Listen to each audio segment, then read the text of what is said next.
talking. Okay, now you can hear me. Anyway, welcome in. It's the final match, semifinals of SLOLCS. And I'm joined by Mr. Odyssey himself, the winner of the first semifinals match today. Max, how are you doing? Feeling pretty good. We're late at night, but I'm excited to watch some more games, so we'll see what happens. Or maybe potentially one game, no. Best of three, my bad. I'm a little out of it. But it's still Yeah. gonna be an exciting night nonetheless. It's gonna be good. And actually we're halfway through the draft pool right now. Spoilers, guys, it's a spicy one. We've got some interesting picks, we got some interesting bands so far, and it's gonna be kind of fun to see kind of what comes out from both these teams. There's already a lot of adaptation in the draft, already a lot of power picks that we've seen be good in Soul CS and good in general coming out. And it's gonna be fun to watch to see who's going to try to find these matchups and find these opportunities to get their team a game win and a series win. So what are your thoughts, Jacob? What do you think based on what you see from this draft so far, who do you think is gonna win out with team comp? What do you think they each can do differently so far? Yeah, I think one thing I'm gonna kind of spoil you guys on because I think we're just gonna stick on the cameras until we get into the client draft. So we have a Nico mid lane for Mini Boris. And Nico is a champion I've not seen in a long time, and it's going up against Bilu's Aurelion Soul, which we already know is a super strong champion. Bilu able to pilot it relatively well, so definitely something to look out for is that mid lane matchup and whether Mini Boris can punish that weak early game of the Space Dragon. Meanwhile, Arc Tempered, Yone top lane. Definitely going to be a power pick for sure. And he's going in blind. They're leaving Headpat Machine with the counter pick top lane on red side. It's 15 seconds on the countdown. It's going to be interesting to see what he decides to lock in. I'm also excited to see what he's going to pick. This is going to be battle of the top lane titans, at least from what I've seen in slow LCS so far. So this is definitely going to be very interesting. Yeah, timer counting down, and okay, I'm not gonna spoil it. I'm not gonna spoil it, Max. Let's just keep it to ourselves. I It's might definitely an spoil interesting one. it. Yeah, so I would have to agree with you. Okay, I mean, let's just talk about it generally. So this top lane matchup is definitely going to be the matchup to watch in this game between VGE and DOB. Without saying the champion name, how do you feel? Well, generally speaking, I would say depending on the skill of each player, nonetheless, it is going to be very interesting. As I think it's on both sides. Yeah, I think that's a very, kind of safe way of saying it. It's going to be a skill diff for A very sure. safe way without revealing who the picks are. And as a top laner for Sit, you're sitting pretty in the grand finals. You got a best of 3 to look forward to tomorrow against one of these two teams. Can you give me an idea of which top laner you'd rather play against in the finals? Ooh, I would say, I think earlier on the stream they're talking about how I don't want to face Arc Tempered, and that is definitely true, based off what I had with my previous games against him. But I mean, both of these guys are monsters in the top lane, so either one is going to be rough regardless of what I do, and regardless of who wins. So honestly, I'm just looking forward for a good fight. That's All all I'm right. looking for. Good fight, good games tomorrow, no matter which top laner and which team moves on. VGE versus DOB. We can also take a look to Pikachu on that Pike with his ADC. I have to take a look at who it is again. It's going to be Jin Pike versus Kaisa Annie. Definitely interesting. Yeah, we can take a look at the draft lol. And we're actually going to take a look. Yep, it's Poppy. So, Headpet Machine on this Poppy top lane against the Yone. Taking a look at the other matchups, Jarvan completely gone through the draft. Neither jungler wants Jarvan the fourth, even though he's been performing very well in solo queue. Meanwhile, Gyarados instead going for the Kayn, and Sejuani, of course, for Jellybean John, who we actually haven't seen a whole lot of throughout this Soul CS season. So it's gonna be interesting to see how he plays in the semifinals in this very important match. Yeah, and I agree, and I like these bot lanes are gonna be interesting too, for sure. The Pike and Jin and Kaisa Annie. That is I've been seeing more Annie support lately, as I'm sure everyone else has been seeing. The character got a few changes, so definitely been an interesting support pick. Do you have any thoughts, Jacob, on the support matchup, Pike versus Annie? I mean, I think the first pick Pike is super troll because you're giving away both the Annie and the Aurelion Soul in the draft, which I think is a little bit of a mistake. Definitely something that could be exploited by DOB. But, I think that, Pike has a lot of opportunities to get ahead in the early laning phase. Jhin can do plenty of damage in these short burst trades with the Pike pull in.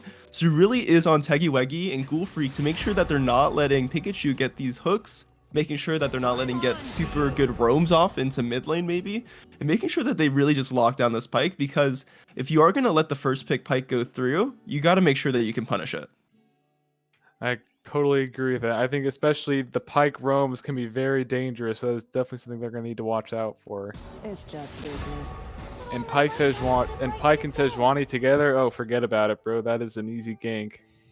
Yep, it's true. Pikachu's going to be able to lock down and CC chain with Jellybean John.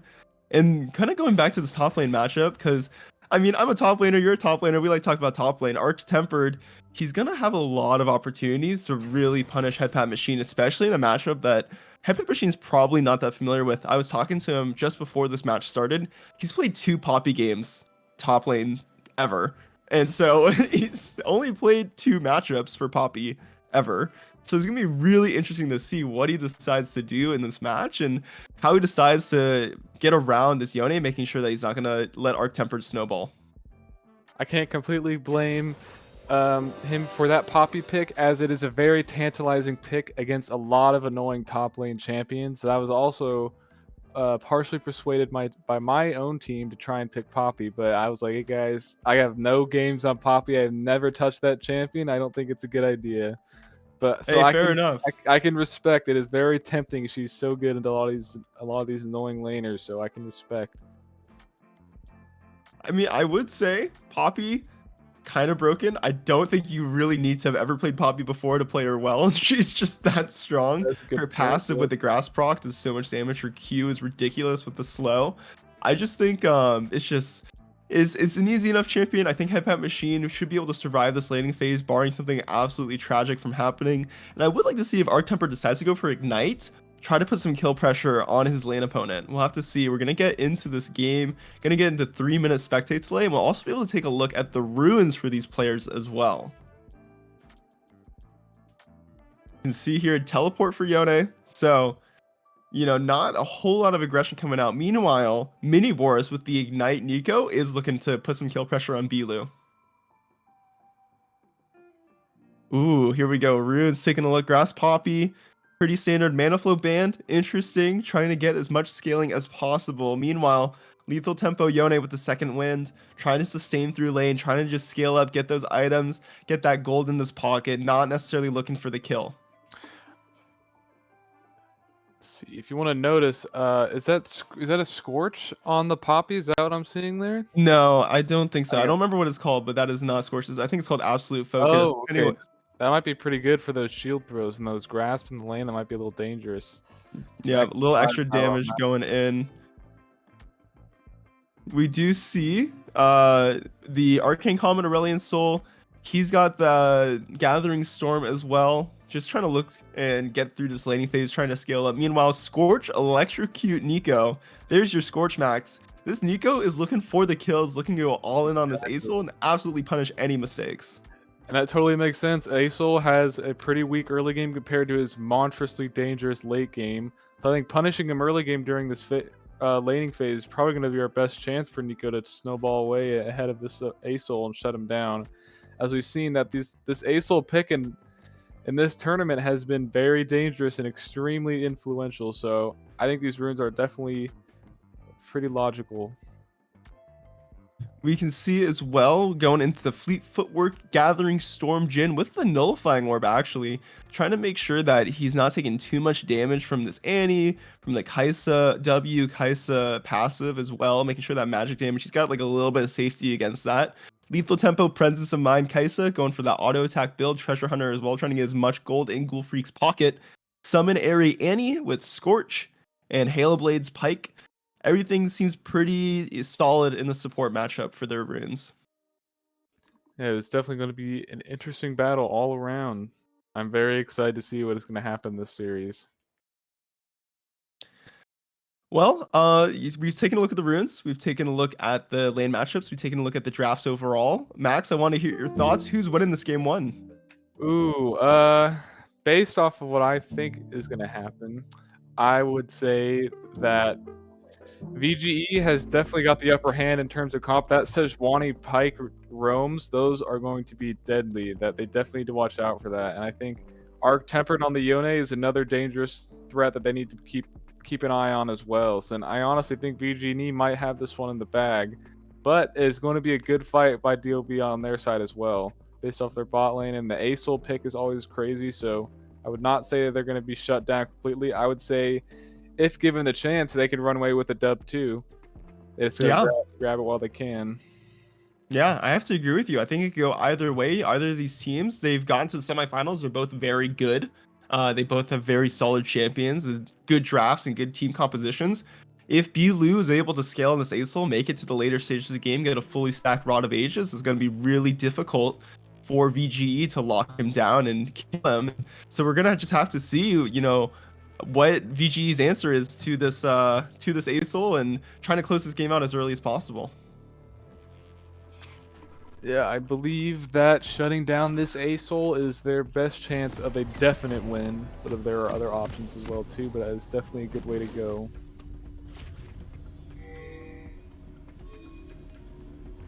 Taking a look, it looks like DOB is going for the 5-man invade. You can see they're stacking this bush, making sure Pikachu can't get any nasty hooks that catch out one of their team members. And VGE, meanwhile, kind of a normal 5-point invade. You can see here, just chilling, just hanging out. Not a whole lot going on in this early level. Looks like both teams trying to make sure no invades go off, but neither one is also invading. So got all areas covered though, but we have a little bit of activity in the bot river. Okay, late invade. Just kind of walking in. Gyarados wants to get that ward on the red buff, and he does do so. By the way, if you put that ward down in my games, I will report you because that ward gives you no information. It is dog shit. I have to Pardon my agree with language. that one. No, I agree with you on that one. That is not a good ward spot, but okay, Gyarados face checking, gets looked in by Pikachu. The ignite comes out, has to flash away. Meanwhile, Art Tempered and Jelly Bean John are going in. Nico flashing onto Gyarados. Wow. First blood for Mini Boris.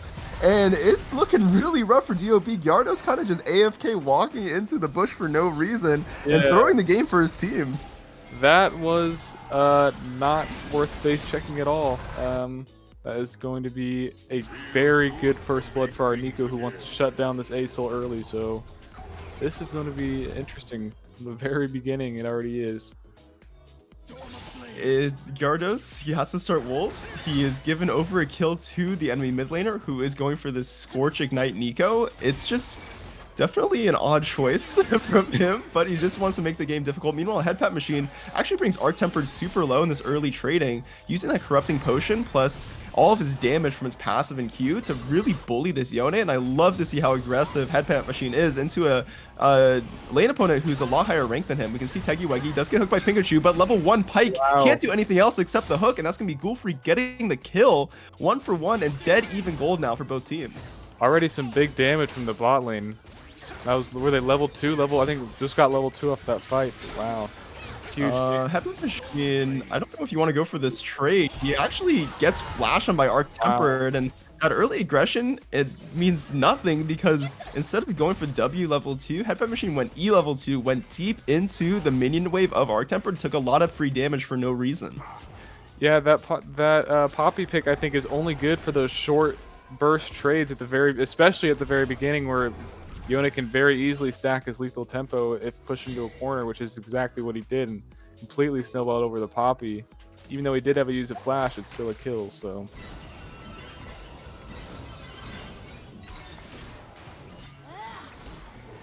Kind of looking at the rest of the map now. Jelly Bean John is slightly ahead in tempo on Gyarados, but even after that first death and that slow start to his clear, Gyarados is trying to keep up.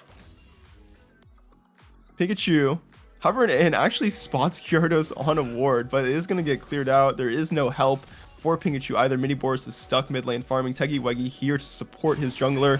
Gonna go for the hook, gonna go for the pull. Stuns up Yardos, but that's just about it. Headpat Machine, he's got flash still. He is gonna use it. Jellybean John does not land the Sejuani Q. Arc Tempered, trying to find the W on Sejuani. It is gonna be able to do so, but does get pulled back. So Headpat Machine is gonna have to burn his flash, but is gonna be able to get away. 2 levels down on his lane opponent. 9 CS to 24. It is not looking good for this Poppy. Yeah, at this point, this kill with this Yone in the wave state and that Sejuani gank, this is going to be already very difficult for Poppy to come back from this deficit. But with Acel going in with the lean, a little bit of activity, no kills or anything secured mid lane. Yeah, you can see that Yardos is trying to get just a couple orbs for his passive, just get slightly closer to his form, but not able to do so, not able to find the W on the mini Boris. That gank is not going to do a whole lot. Headput Machine stuck under tower, losing even more farm, now down 20 CS, even more than 20 actually to his lane opponent. And Arc Temper, he's showing why he's such a good player for his team, why VGE relies on him so much, and how he's able to get these leads for himself in the early game. Yeah, especially lead on Yone. These early leads, especially in the top lane, they are so critical to the entire laning phase and almost the whole game. Or if you are on a certain champion, if your wave gets knocked in a certain state, or if you get ganked in a certain point, which has happened to Headpat Machine already in the span of a few minutes, it is very hard to come back from. But I would not count him out just yet. There's a lot more that can still happen in this game, but it's definitely a very difficult one. If there's one thing I know about SLOLCS is that anything can happen. You think a team's got the win in the bag, and it just does not happen that way. We can see, actually, you know, Sit, you guys came back from that 1-game deficit. It was looking rough in a couple of those games, especially game 3 as a barn burner. You guys managed to win out the series, and you were definitely not the favorite going in. So anything can happen in SLOLCS. Exactly. There's so many things that can go wrong, and so many things that can go right. Oh, Minibor's actually looking for the Ignite and ult on the Bilu. Is trying to find the damage, not able to quite do so. The stun comes out from Teggy Weggy, flash away from Bilu. Minibor's now brought low. Yardos looking for the dive onto the Nico. The skies descend. Yardos finds the kill, and that was just a great play from DOB. They find the team dynamics. They get the 3-man versus 1 Nico, and they're keeping their mid laner alive. Hey, those are the type of roams we need to see when they have a pike. Gotta simply counter roam or kill the laner. That's pretty much it. And they went for the roam and succeeded in saving their Acel, so it all worked out. Poppy only about halfway down in CS, not too bad considering what has happened. Yeah, Arc Temper does have that phase call out and available. Misses the 3rd Q, is gonna have to go back because of his pullback. Headpat Machine. Wave is pushing into him, luckily, so he's going to be able to find level 6 before Arc Temper tries to go for another trade. And so with that level 6 on Poppy, he should be able to do a little bit more in these trades against the Yone. Ghoul Freak, meanwhile, pretty even to farm against matchup. Pikachu and Teggy Weggy have been anywhere but bot lane this entire game. Jellybean John actually does get killed out by Gyarados. The Jin W, the Flourish, does not land. So that's going to just go back to both teams resetting. But plenty of skirmishes happening across the map. There's certainly a lot of activity.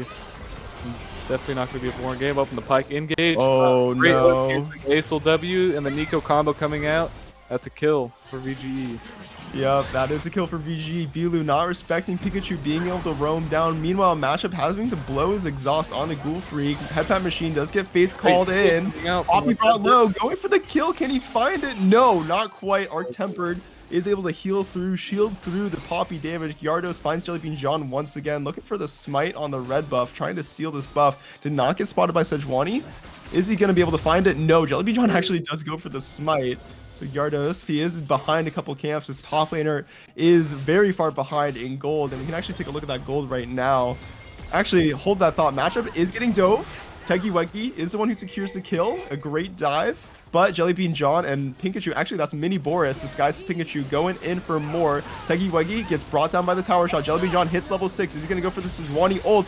Is he going to be able to use it? Does he even need it? Ghoul Freak does find the kill before the Sejuani ult comes out. Actually, it did come out, but I don't know where it went. Anyway, Mini Boris now and Pikachu trying to find Ghoul Freak. One more auto will do it. Pikachu secures the kill. Gyarados now with level 6. Actually, level 5. Not able to go in on the Nico. Bilu is here. Trying to play Pikachu. Oh, and Bilu, he's not going to be able to find Pikachu. Pikachu's just going to be able to walk away. So that's a trade positive for VGE after a big skirmish in the bot lane. everything's going around all this map at one time so early in the game. And oh, that was very interesting. A lot going on. We have a 1.5k gold lead now for the side of VGE, and almost all of that gold lead is consolidated straight into their top laner Arc Tempered, who is 3.6k gold to Headpat Machine's 2.3. So unfortunately, Arc Tempered did in fact get ahead, even though this Poppy was meant to neutralize this Yone. Headpat Machine, he is playing a tank, so he'll be able to scale in. He's got that Bramble Vest first item, trying to cut down on Yone's healing. He's going to just do his best to make sure he can scale into this game and help his team around these objectives. Yeah, but I will say that is definitely credit to VGE there. They know that they need to be playing around this Yone, Arc Tempered specifically, especially with this him. I lost my train of thought. But It's okay. It happens to the best of us. Yeah, main point is they're doing a great job by playing around their Yone, who is definitely one of their strongest players. So I want to give shout outs as well to Mini Boris on this Nico. Definitely a pick that is unconventional and definitely something that we have not seen in SLOLCS much at all this year, if any games really. And he's doing a great job so far. He's aggressive.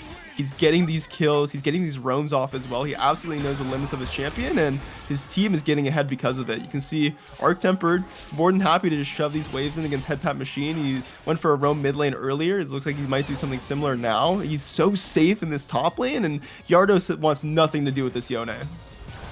and there's so much wave clear. That cloak of agility already doing so much with this crit. You could basically just bully the Poppy for free while pushing in his wave. So pretty critical point we've seen for this Yone scaling, but Poppy's still being a tank, like you said, so still potential here for some counterplay. Peggy Weggy actually ults in with Tibbers on the Pikachu, forcing the flash, but Gulfreak is there with the ignite. Pikachu brought low. Gyarados is here to respond to Arc Temper's TP.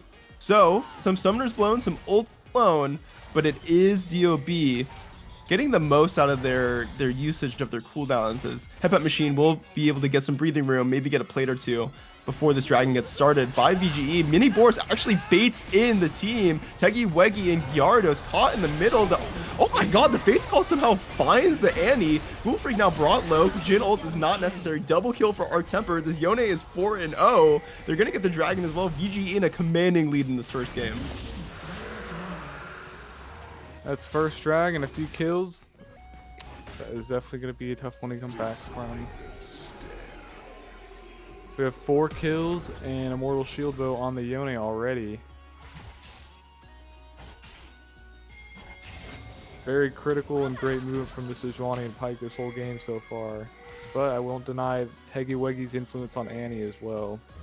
Yeah, Teggy Weggy, he's trying to make the best out of how this game's been going so far. You can see that this top side of the map is kind of having a rough go of it. Headpat Machine is trying to find Jellybean John and Pikachu, is trying to stop them from doing this Herald, but Arc Tempered is here, actually forces the Poppy ult out. Headpat Machine with no mana actually is able to dodge that hook. That could have been really bad if he didn't do so. And Bilu, he is keeping up in farm, but definitely not gold. This Mini Boris is just taking over this game. Teggy Weggy here to support his mid laner, but still, it's just looking like it's really hard now for DOB to find these plays that they need. Yeah, what would you say their win con is on DOB? I am not quite sure. I would say probably really in Soul equal farm, but they really need to shut down this Yone as well. I think you somehow have to CC chain Yone, but it's so hard when he's so strong. He's got so much to sustain with that shield bow and the lifesteal that comes from it, the shield as well. When he gets to low HP, it's gonna be really hard to burst down this champion. And if you're gonna do it, it's gonna have to be waiting for this Aesol to skill up, getting him some Rod of Ages stacks, getting him the Rod of Ages in the first place. You can see Kraken Slayer is completed for Gulfreak, but she's stuck bot lane against matchup. She's not influencing these fights much at all. And it's looking really rough now as another Herald, another objective, is going to go over to the way of VGE. They're just going to keep extending their gold lead. Gyarados looking for the steal. He's getting kind of zoned out of the pit right now, and it does not go over to him. The 2-man knockup, Headpat Machine goes on Jellybean John, but the Face Call finds 2 on the Gyarados and Headpat Machine. Gyarados in the middle, sustaining with this Conqueror locked in. The Aesol comes out, Jellybean John flashing away, Arc Temper going back over the wall. Mini Boris stuns up the Aesol. Bilu is going to be the next target, going to go down to double kill the Arc Temper, 6-0 on this Yone, and this might just be wraps, and VG might just take game 1 from that. So many plays having these objectives that are becoming so critical. These kills are just piling up on this Yone, and we have these great ults and combos from this Nico. With Sejuani and Pyke supporting, this is going to be a devastating comp to come back against. Oh, Arc Tempered. You can see that the ASOL has died as well, too. So, not Yep. good. 5 plates going over. Actually, I don't know if he got that last plate, but 4 plates going over to the Yone. Getting plenty of gold in this top lane. And it's just insurmountable right now. Arc Tempered gets another charge of the Herald as well. Headpat Machine stuck. 40 CS down. 0-3-0. No item completed yet into Yone's 2.5. And it's just looking absolutely unbeatable right now. Pikachu finds Tegiwagi Gyarados here to support. Mini Boris disguises Sejuani. And now Matchup actually has found a pick. Mini Boris flashing, gets 2 kills. Great 2 Nico knockouts, flash. 2 stuns, excuse me. Tegiwagi finds a kill. Matchup with a second as well. Gyarados now in the 1v3. Gonna be a 1v4 soon. Pikachu just bringing him low. Actually does get 1. So Pikachu does go down, but still 3 kills to 1 for VGE. It's a 6,000 gold lead. And VGE has no signs of stopping. Yeah, this complete snowball, and you can see from the gold difference here in the top lane, especially, is just an insurmountable, completely gold canyon looking for this Yone here. Yeah, 3,000, 3,500 gold lead for Arc Tempered on this Yone against this lane opponent. That's a full item difference. And it's absolutely making a difference in this game. Arc Tempered helped this team just take over the entire map, and now everybody's winning for VGE. Exactly. I think playing around this Yone is one of the best things they could do for this team specifically. He's just such a powerhouse with such a wide variety of champions that he can play, especially this Yone, who's a hyper carry in the late game with his damage and his team fight potential with his ult. This is definitely going to be a serious stomp for VGE if DOB can't pull something out. I want to give props as well to Jelly Bean John. Like, he did get that gift from Gyarados going in level 1 for no reason, but he's been keeping up with one of the best players for DOB. He's been making sure he's doing his job, getting the Sejuani ults, getting that CC chain down, being that frontliner that the team needs, and he's absolutely doing his job well. I think it's great to see that he's playing well, playing into a tough matchup and a tough opponent, and just absolutely helping out his team with the win. Headpat Machine getting bullied under his tower. Arc Tempered, 50 CS up, 700 gold bounty, and it looks like there's no way to kill this Yone right now. Yeah, the damage and wave clear. He just takes no damage as well with the sustain. It's insane how much he can do when he's so far ahead.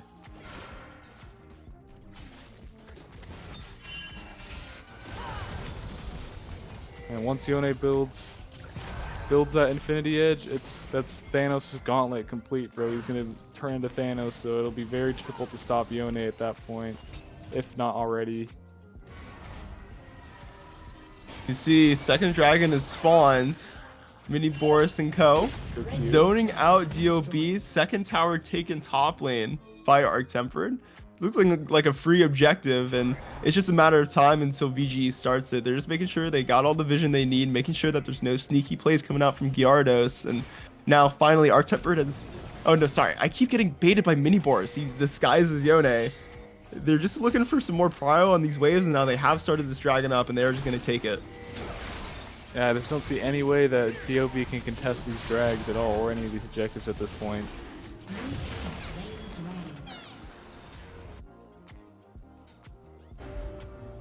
We see ASOL got a little more farm than our Nico, but I'm not sure this is going to be enough for him to be a huge impact in these fights. But he does have his Rod of Ages, and his tier is almost completely stacked.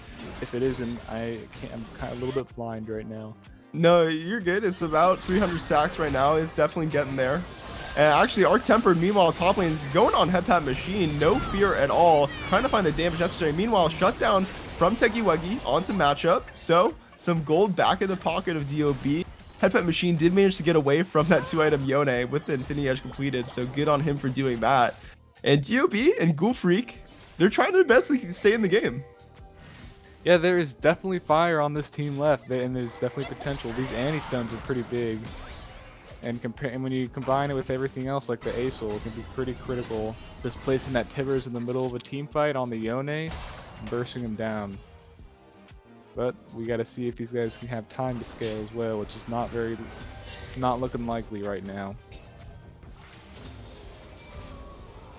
Yeah, I just don't know how you give Bilu enough time to start scaling, as you said. Rod of Ages only at 1 stack at 19 minutes into the game. Arc Tempered going crazy top lane, putting so much pressure out on the Headpat machine and therefore the rest of DOB. And you can see how much he's got 4 people coming up towards topside. Nobody else is topside from VGE on this map. And so Arc Tempered is drawing so many resources from DOB and they're not getting anything from it. And this Yone is just so strong. You can basically do whatever he wants, pretty much to anyone on their team. I mean, I don't even know if 5 of them together can stop him unless they've changed them at this point. Honestly. You see as well, second Herald picked up. VGE, we've gotten every single objective this game. DOB, not even a tower yet for their side of the map. And Arc Tempered is given the Herald again. So he's going to just use this objective at his pleasure whenever he sees it best. And I think it's great too to give. Okay, he's just going to use it immediately. Bilu is getting jumped on. Forces a flash. A great, actually. Okay. Good hammer from Headpat Machine, making sure that his mid laner stays alive, but that first tier 1 mid lane tower is taken down by the Herald.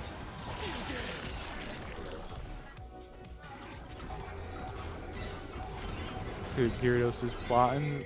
Teggy Weggy, maybe he can get a big stun over here. Oh, Mini Boris. Okay, Gyarados finds the 3-man. Mini Boris going in with the Protobelt, finds 2. Teggy Weggy goes down. Headpat Machine stunned up. A huge play from this Nico. The skies do not descend fast enough. And Mini Boris is absolutely popping off, making a huge play for his team. These Nico ults, these combos with these Qs, they've been absolutely perfect. Let's see if the Pyke misses. Gyarados W missing as well. Red team's turret has been destroyed. I just don't know what you do, honestly. I agree. You know, Gyarados, he's got his tier trying to stack it up, but he's so far away. Arc Tempered actually flashing in onto Ghoul Freak, is able to just dash away to safety. Pikachu gets baited a little bit, does go down to Ghoul Freak. Arc Tempered kind of making sure Pikachu is having a lower KDA than maybe he needed to, but still, not too big of a deal. No shutdown on Pikachu. Jellybean John caught up by Gyarados. Is so tanky, is just trying to walk away right now. Bilu is here. Ghoul Freak actually does go in with the ultimate. The flash from Gyarados as well. They really want this kill in this 1. Arc Tempered is here. A 3-man face call. A huge play. Absolutely deletes. Another Nico ultimate flash. Wow. Wow. Wow. And they were low as fuck too. Excuse my language, but that, what can you do against that combo? That was one of their best chances to maybe clean up some shutdowns. They just came back in and cleaned him right up, put him in the trash. My head is on my hands right now. Mini Boris, now 7-1 on this Nico, a 600 gold bounty, keeping up with Arc Tempered and how much impact he has over this game. And these 2 solo lane carries of VGE are absolutely dominating DOB. I don't even think they've had one bad Nico. Every single Nico has been completely impactful, completely keeping up with Arc Tempered's influence as well. Well, we note these 2 solo laners. Their Sejuani has been doing extremely well with these games, so let's continue and see. They might have caught out Jacob here. Looks like he's able to get out. Yeah, I feel like even if you do kill Pikachu there, he's just a consolation prize. He's not worth any gold. Yeah. He's not really doing a whole lot, honestly. He doesn't have a huge amount of impact for his team. And VGE is more than happy to just do things 4v5. And so even if you kill Pikachu, it's not going to get you a whole lot. Arc Tempered, meanwhile, just in the enemy team's jungle, does not care. Does get caught out. Gyarados is looking on him, and he is going to get pulled back. He is trying to get out of the way, but stunned up and shut down by Teggy Weggy. Pikachu and Mini Boris going in. Gyarados does get traded back by Jellybean John. That is 1 kill going over. A 2nd kill to Mini Boris. Teggy Weggy and Bilu brought low, but they are able to walk away. So, a 2 for 2, I believe. No, 2 for 1. And once again in favor of VGE. That's exactly what you're supposed to do. That Yone, just you can't move, you can't play. That's, you just burst him down. That consistent ASOL Q onto that Yone with the stars descend and the skies descend or whatever it's called, and the Annie stun, everything piling up on that Yone. That burst damage from ASOL coming in. Oh, is Teggy gonna get baited by Arc Tempered? He knows his Mini Boris, I think. Yep, he does suss it out, but Ghoul Freak is caught out, trying to farm up this bot lane. Pikachu with the hook. Big impact right there, I'll admit. And now it's just gonna be another kill over, this time to Mini Boris. 9-1 on this Nico, which is absolutely ridiculous how strong he is. Honestly, I want to give credit to Sejuani. These ganks have been absolutely fantastic, getting the mid and top getting so far ahead, and Sejuani having a hand in a lot of these plays as well. So definitely want to don't deny any credit to the Sejuani. And the Pike Rooms have been helpful as well, and then the Jhin consistently farming, not getting a ton of action, but still staying solid, not feeding. That's what you should do when you have these big players in the solo lanes doing so much work. Big Pike. Oh, Gyarados gets caught out. Pikachu and Arc Tempered, they find the jungler for DOB. The Baron has spawned. The Sejuani ult goes wide, but that's not going to stop VGE. Pikachu does go deep with Jellybean John flashing away. Headbat Machine going deep as well for the Pyke. Finds the kill, but his team is dying around him. He goes down. Arc Tempered with the kill. It's now Ghoul Freak who's the target, who's the main focus. Arc Tempered with the Q3, looking for Techie Weggy. They're just trying to get DOB as far away from this Baron as possible. They're so healthy, and they're just going to be able to walk back and start taking this objective. VGE just completely nullifying any offensive that DOB is throwing at them. And this complete neutralization of these fights is what's totally pushing these guys farther ahead and ahead, where DOB, I'm not sure how they can even put a dent in these fights or in any of these players so far. So I mean, yeah, I think you're right. Pretty hopeless. It's hopeless. I think so. I think you called it, Max. 10,000 gold lead for VGE, 3 dragons to nothing, 1 tower taken so far, and that's the only objective for DOB. It's just a matter of time until the Infernal Soul gets taken. Jellybean John secured it for his team, and DOB gets their base absolutely decimated. Pikachu, he's going crazy on this Pyke. That last fight is absolutely monstrous from him. These hooks are going extremely well, setting up his team perfectly.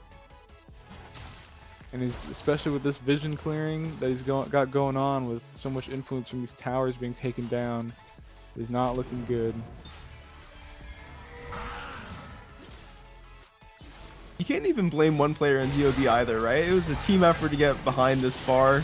Top side of the map, getting diffed a little bit, kind of hard. Pikachu now running interference for this Baron at 5k HP. Arc Tempered finds Techie Weggy just going in, but that's a really good Zhonya's from the Annie. Not enough though. Pikachu gets the execute. Arc Tempered now with his own Zhonya's, keeping himself safe. Vilu 1, is he going to use this guy's Ascend? Mini Boris is doing so much damage to him. The Baron Nasher does go over to the way of Jellybean John and VGE. Headbat Machine does find a kill, but it is traded back by Mini Boris. Now Matchup does root up the Poppy. Flash with Mini Boris on the Ghoul Freak, forcing the flash out from the Kaisa herself. Arc Tempered does get pulled back. Gyarados now with the Ghoul Freak are the only 2 remaining for DOB. Dragon going over to, or sorry, Baron going over to VGE, and the gold lead just keeps getting worse and worse for DOB. Yeah, and this Yone is so tanky, does so much damage.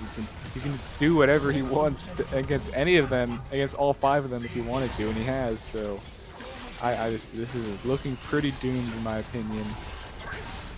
Yeah, I think your opinion is sound. It's looking like just a matter of time until VGE march down into the Nexus. Dragon up, Infernal Soul in 1 minute and 50 seconds. So we're going to see some resets coming in from VGE. You're going to buy some items that they've gotten from this Baron Gold, and they're going to start setting up for the next objective and start getting the rest of these inhibitors on DOB's base.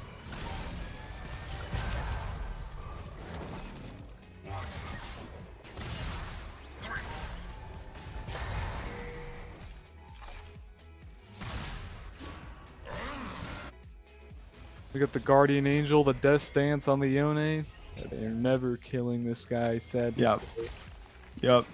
No, you're totally right. Arc Tempered, he's only got 1 death so far, and he's just going to try to keep it that way for the rest of the game. Red buff going over to him as well. As much gold in this Yone as humanly possible. Pikachu clearing out the vision that Techie Weggy just put down. You can see it's just looking so rough. There's no vision. There's no objectives for DOB. Pikachu actually does go deep, but he's Pyke. He's safe. Arc Tempered going deep as well, but it doesn't matter. He's just going to be able to get himself pulled back. Headbutt Machine gets brought so low, down to the 3rd HP. Arc Tempered and Jellybean John putting so much pressure on DOB. And with this dragon spawning in about 35 seconds, there's just no way for DOB to get in on this objective. And this big vision control from this Pyke is totally disabling any chance of them seeing anything, and the only chance they have to do anything is on a defensive counterpart, and I just don't think it's not gonna succeed. They're so strong on the VGE side. You can Alex see here. that Bilu, he actually does do damage. He has that Archangels completed. He has the full 10 stacks of Roa. Arc Temper does get caught out, but Tegiweki, he is get hooked by the Pike. Arc Temper turning it around now, doing so much damage. Finds Ghoul Freak, gets the shutdown, gets a Rampage for this Yone double kill as well. Matchup onto Bilu, forcing the flash. His team is dead. He's going down next. The Jinult's coming out. Pikachu just going for more. Bilu so low, can get away just barely, but his whole team is dead around him. The ace comes out from Final Matchup's victory. Flourish, and with the Flourish, we do have VGE winning game 1 of this best of 3 series. Well, I think it was snowball or get snowballed for either one of these teams, and VGE definitely snowballed. So we'll see what happens. They can keep this momentum going into game 2 and stomp out the series, or does DOB still have some life from them? We'll see what happens. Yeah, DOB, they definitely have to go back to the drawing board on this one. They had it rough. They just kind of got too far behind too early in the game to really make anything happen. You can see Head Pat Machine on this Poppy counter pick didn't work out for him. Bilu on the Acel gets absolutely diffed by Mini Boris. And even in the bot lane, Ghoul Freak just going even with Matchup and Pikachu is not what you need. You need a winning bot lane if you have these scaling or tanky top laners and mid laners who are not going to be able to start carrying the game in the early game for themselves. You need a winning lane to start popping off and start being that early game win con that takes you to the Acel late game. I agree, and I think the Poppy pick, it was a great choice in terms of counter picking, but if it's not something you're completely comfortable with, then it might not be worth the sacrifice. So I think for DOB, they might need to select a top laner that their Head Pat Machine feels most comfortable with. But of course, not completely counter picking yourself into oblivion, but I believe that might help even the odds a little bit against the Montress Arc Tempered. But in spite of that, I do not want to discredit the Sejuani's influence as well, as she and that Pike were very influential with those roams too. Yeah, it's gonna be a lot of questions that need to be answered by DOB if they want to stick in the series. Anyway, guys, don't go anywhere. I know it's late at night. We're gonna try to make sure the series goes as fast as possible through. We're gonna take a short break, and we'll be right back for the next game.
Ryan, say something. Hello, sorry. I'm just like it's late at night, guys. You know why who is putting games on at 11:30 at night I don't know, to man. then play the finals The 12 next hours day. later at noon tomorrow, I think, unless it gets rescheduled, and then it won't be 12 hours later. 2 p.m. All Apologies. Stars are at noon, which you know, I think some people are casting that. Do you know who's casting that, Ryan? Nope, but it will not be me because Oh. I'm fucking tired. Oh, it's me. I'm casting that along with my boy Jarrett. Nice. That'll be a good one to end it on. Oh yeah. I'm What do you watching. think about that last game? The last game was looked a little bit. I think it's kind of been the common theme of a lot of DOB games, where Mr. Headbat Machine thinks that he's ready to play the game, and then ends up not being ready to play the game, whether that be psychological preparedness to play a game of League of Legends, or whether that be his ability to play said champion. So you didn't like the Poppy. So what I'm getting at? I do have the background information of knowing that this guy played 7 games of Poppy in the span of today for practicing for this match. Where's your speed at, Ryan? Gotta put it on.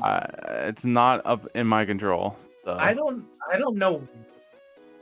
nah, leave it off. Maybe I'll put it on tomorrow. All right. We'll see. I am not a big fan of Poppy Top. I think it's horrendous in the super long lane. He just takes trades horribly. I don't know. I'm not a big fan since they nerfed Corrupting Pot, I don't think, and they did the nerfs because of the jungle changes that she had.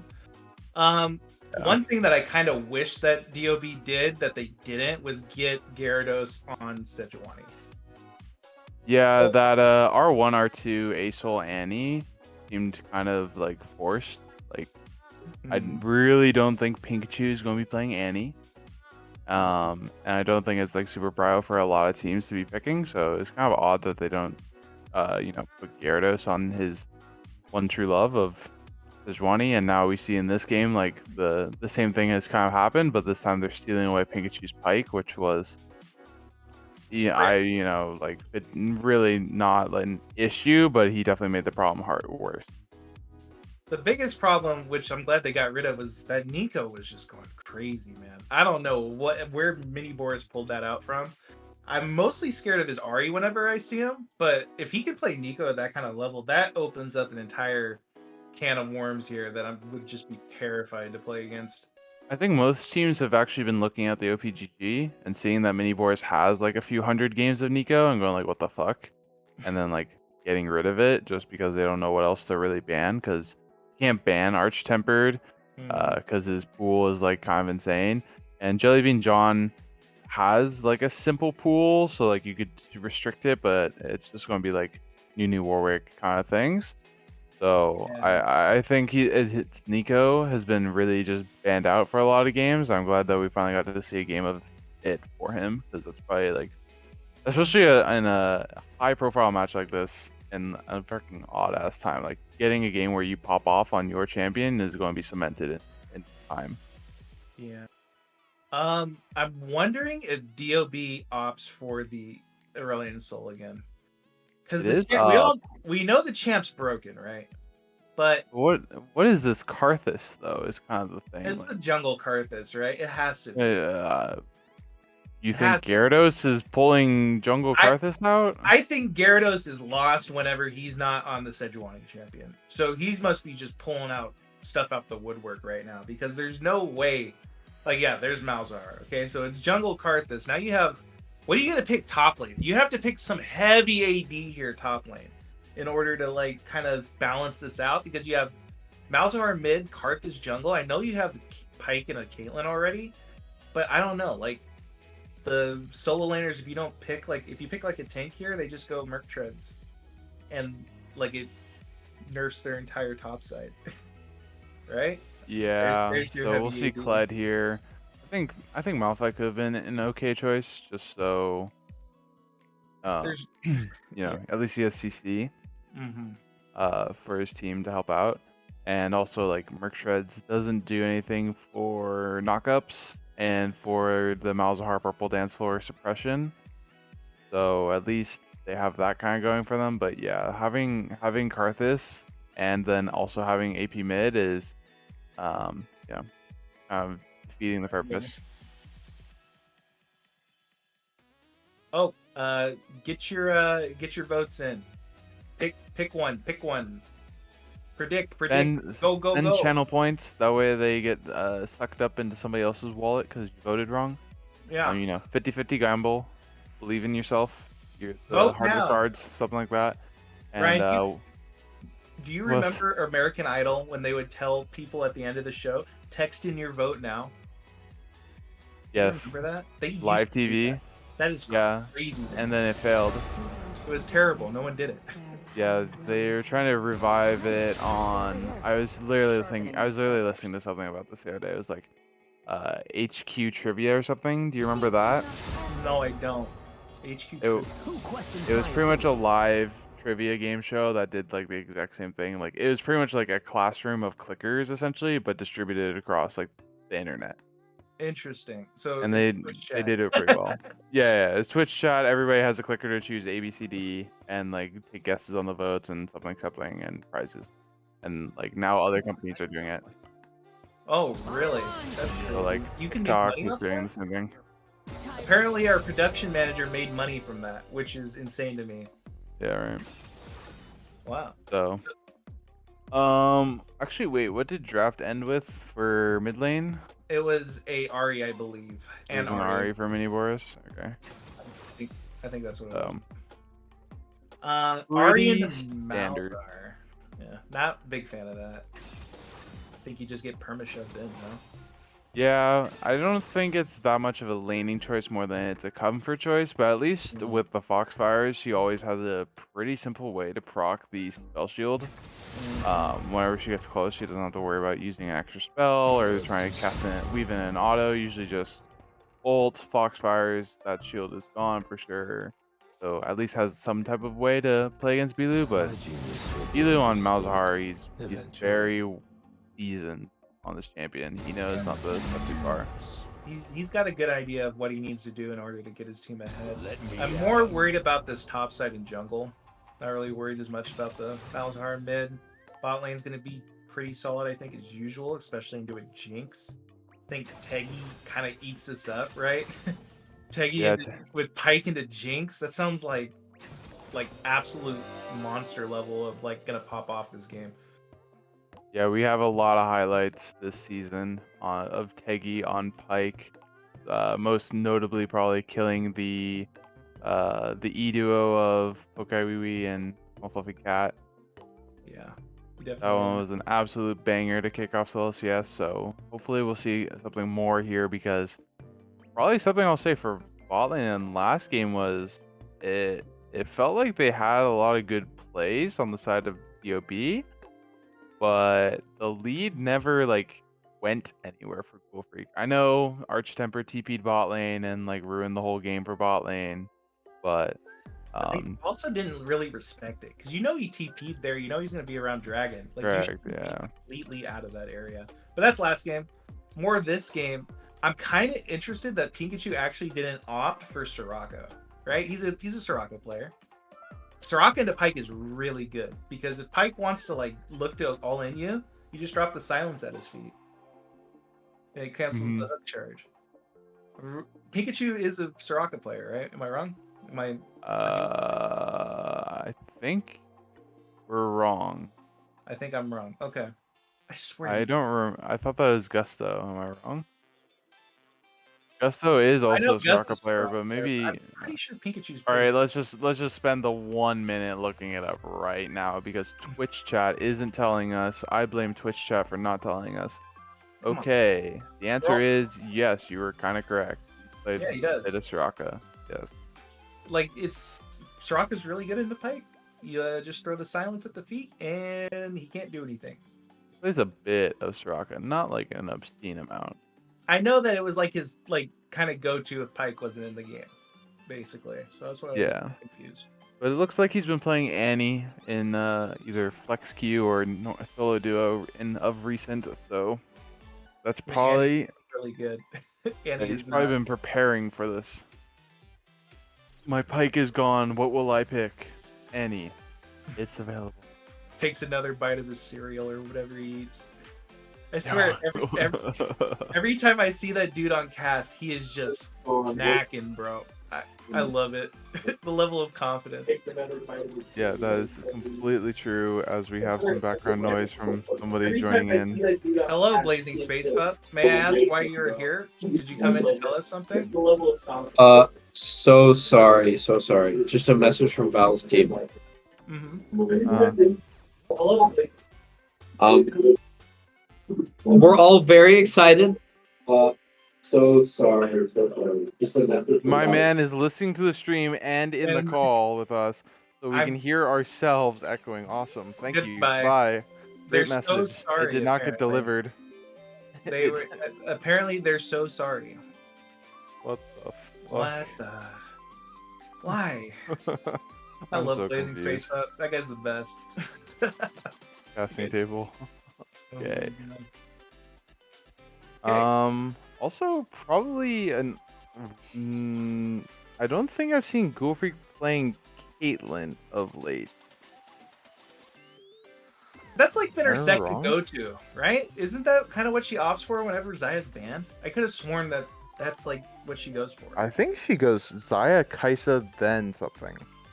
Really? I always thought Yeah. it was like Zaya and then Caitlyn or Sivir, depending on what's up.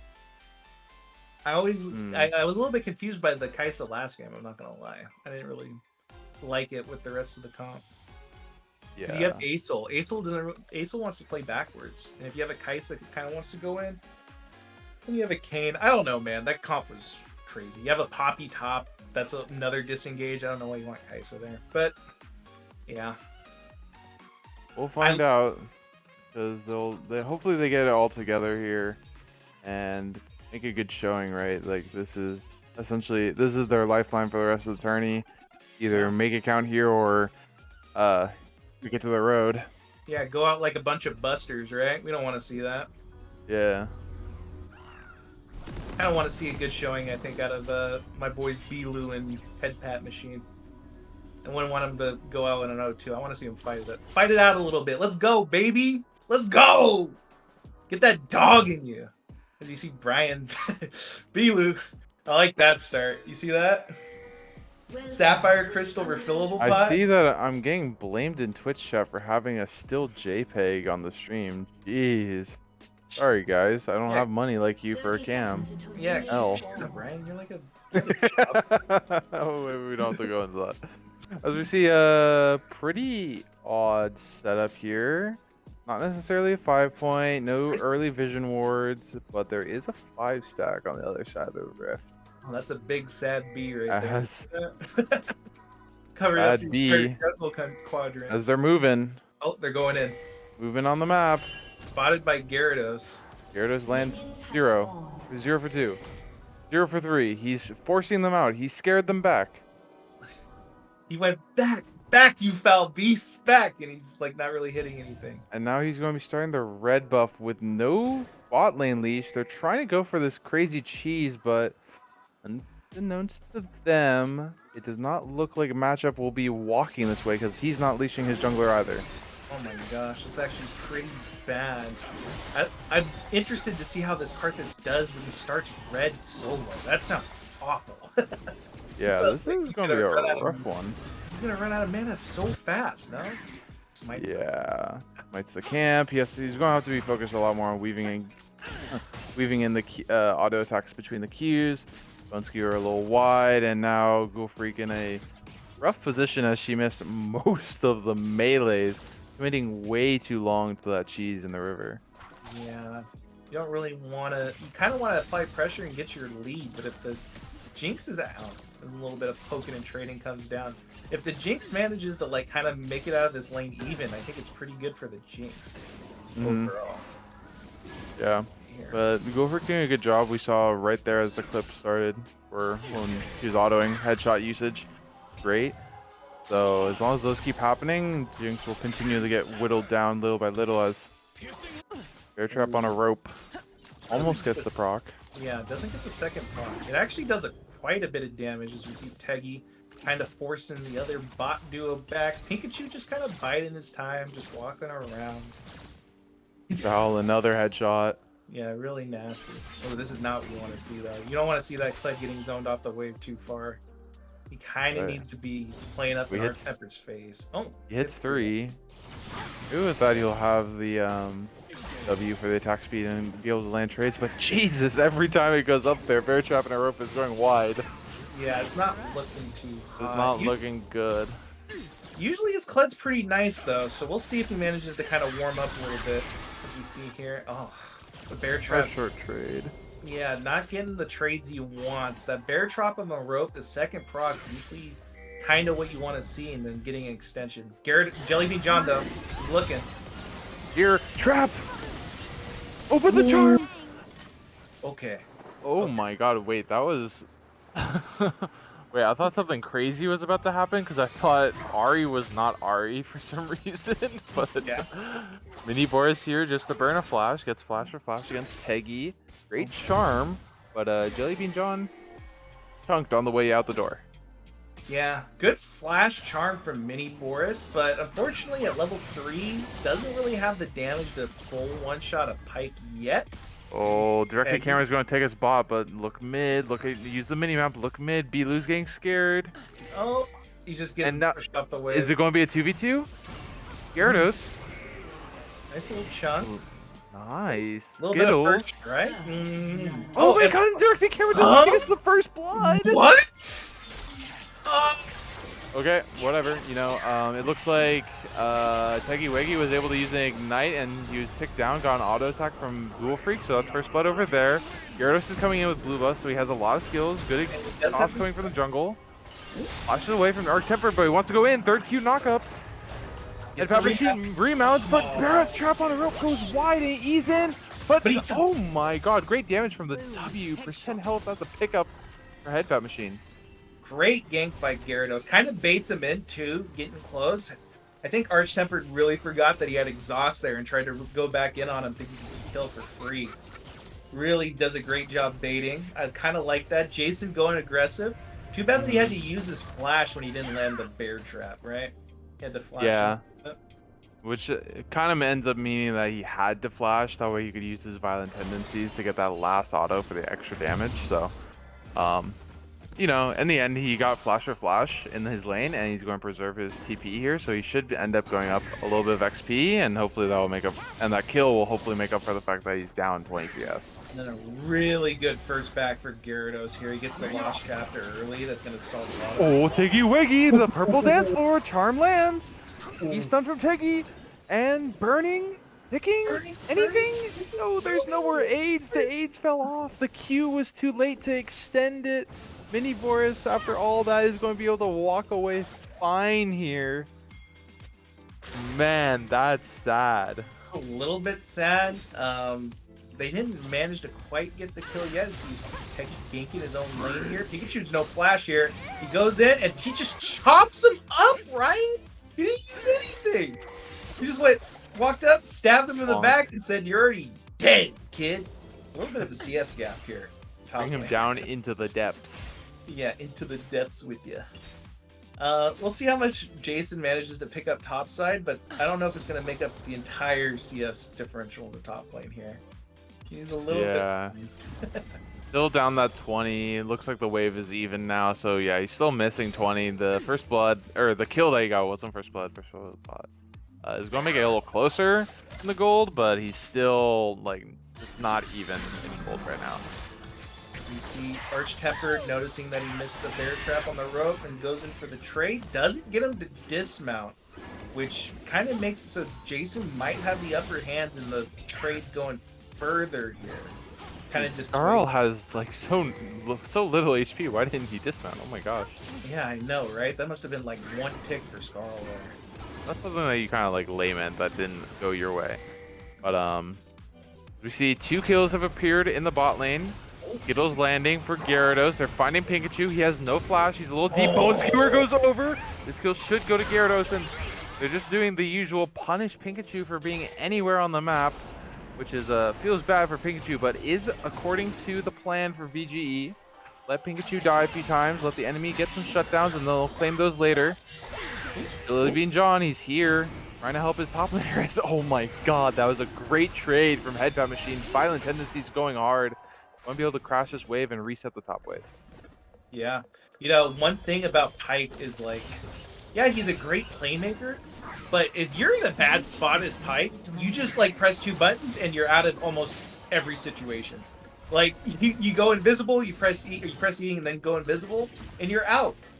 Unfortunately, Annie doesn't really have the same tools, so when you get Pikachu in a bad spot on Annie, he's probably gonna end up dead. Most likely. Yep. This is some great trading from Ghoul Freak. Amazing ult over Peacemaker to start it. Yeah, Pikachu just kind of walking around, not getting in the spot to let his AD farm, right? You know, the Jinx kind of does really poorly when she's just solo by herself, especially into Caitlyn, who kind of outranges her. Unless you like use your mana right with the rockets, I think then it's might be a little bit equal range. Not 100%. You're the Jinx main. You know? Yeah, you don't get equal range with Caitlyn until I think rank 3 or 4. They changed it recently, so I'm kind of a little bit off, but Okay. So right at this point in time, Jinx is about even in range with rockets, but it's hard to keep rockets up if unless she went Presence of Mind and she's able to get splash damage all the time, which is pretty difficult. And I will say, I think the CS lead top is getting smaller. Great job. Let's see if Jason Chang can get all of those minions under his turret, as I think he is able to get the cannon, but he missed 1 melee, so let's see if everything checks up, because it's still looking like 20 CS. The plate even after all did this. go over to Arch Tempered, though. He did get a plate. Here Weggy comes Weggy, Ken. He's here. charging in, And the stun stun. lands. Oh! Sealed is blocked by Jason Chang, and that's going to be a great ulti. Requiem coming in from Gyarados is now Bilu on the back foot. 4 people chasing him. Has the flash forward. Glacial Prison and the Super Mega Death Rocket and the Charm. Bilu a little angry about how much stuff was thrown at him. You know, if you're Bilu, you gotta just like say, okay, you got me, man, you got me. Like, you can't even be mad if they use that much stuff to get a kill on you. He has Glacial his Prison, Spirit Rush, Super Mega Death Rocket. It's just Flashes from Pikachu, flash from Mini Boris. Like, Oh. he's just happy for how much he got. Sad for him to go Is down. that it? Oh my! Oh. Solo kill in the bot lane. Bolo. Yeah, unfortunately for Jinx, the exhaust doesn't really help you when the Caitlyn's shooting you from half a mile away. I don't know. Would you have opted for exhaust this lane?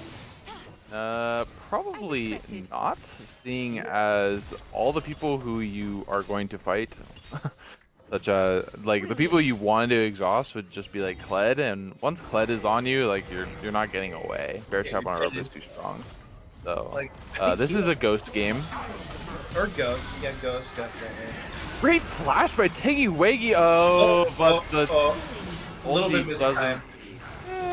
He's just Little trying to bit spread off. some cut money as another kill goes over to Gyarados, who's looking absolutely Monstrous. super stomper on this pick. How long has he been like hiding this one from us? I don't know, man. Maybe he used it as like his secret super pocket. Weggy Weggy.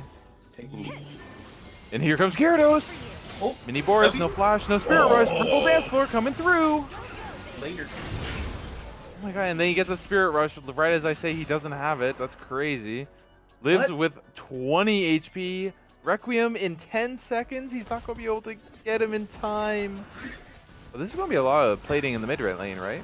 Oh yeah, it's gonna be nope, Oh. not as much as you would think. Jelly Bean John! Jelly Bean John! That's a big shutdown. I mean, it's like not that good on the Sejuani, but it kinda is. Oh, Oh! Doesn't have no, no X. no X. X marks the spot. Pikachu kind of stepped in. Oh! Oh! Jason! Bait shield away from the charge. And Jason Chang flashes after him too, not able to get anything. Yeah. I like the initial. I think you just take the ulti and you save your flash, right? Like maybe you Yeah. thought you could get him, but I don't know. Teggy's here though. He's trying to get Teggy into here. Oh, wait. Oh, the Requiem. Wait, but then. Okay, but then he has the shotgun, so he's fine. Okay. Yeah, Whew. yeah. I was worried that Jason Chang is about to toss away his lane on that one, he was but the inting, you know?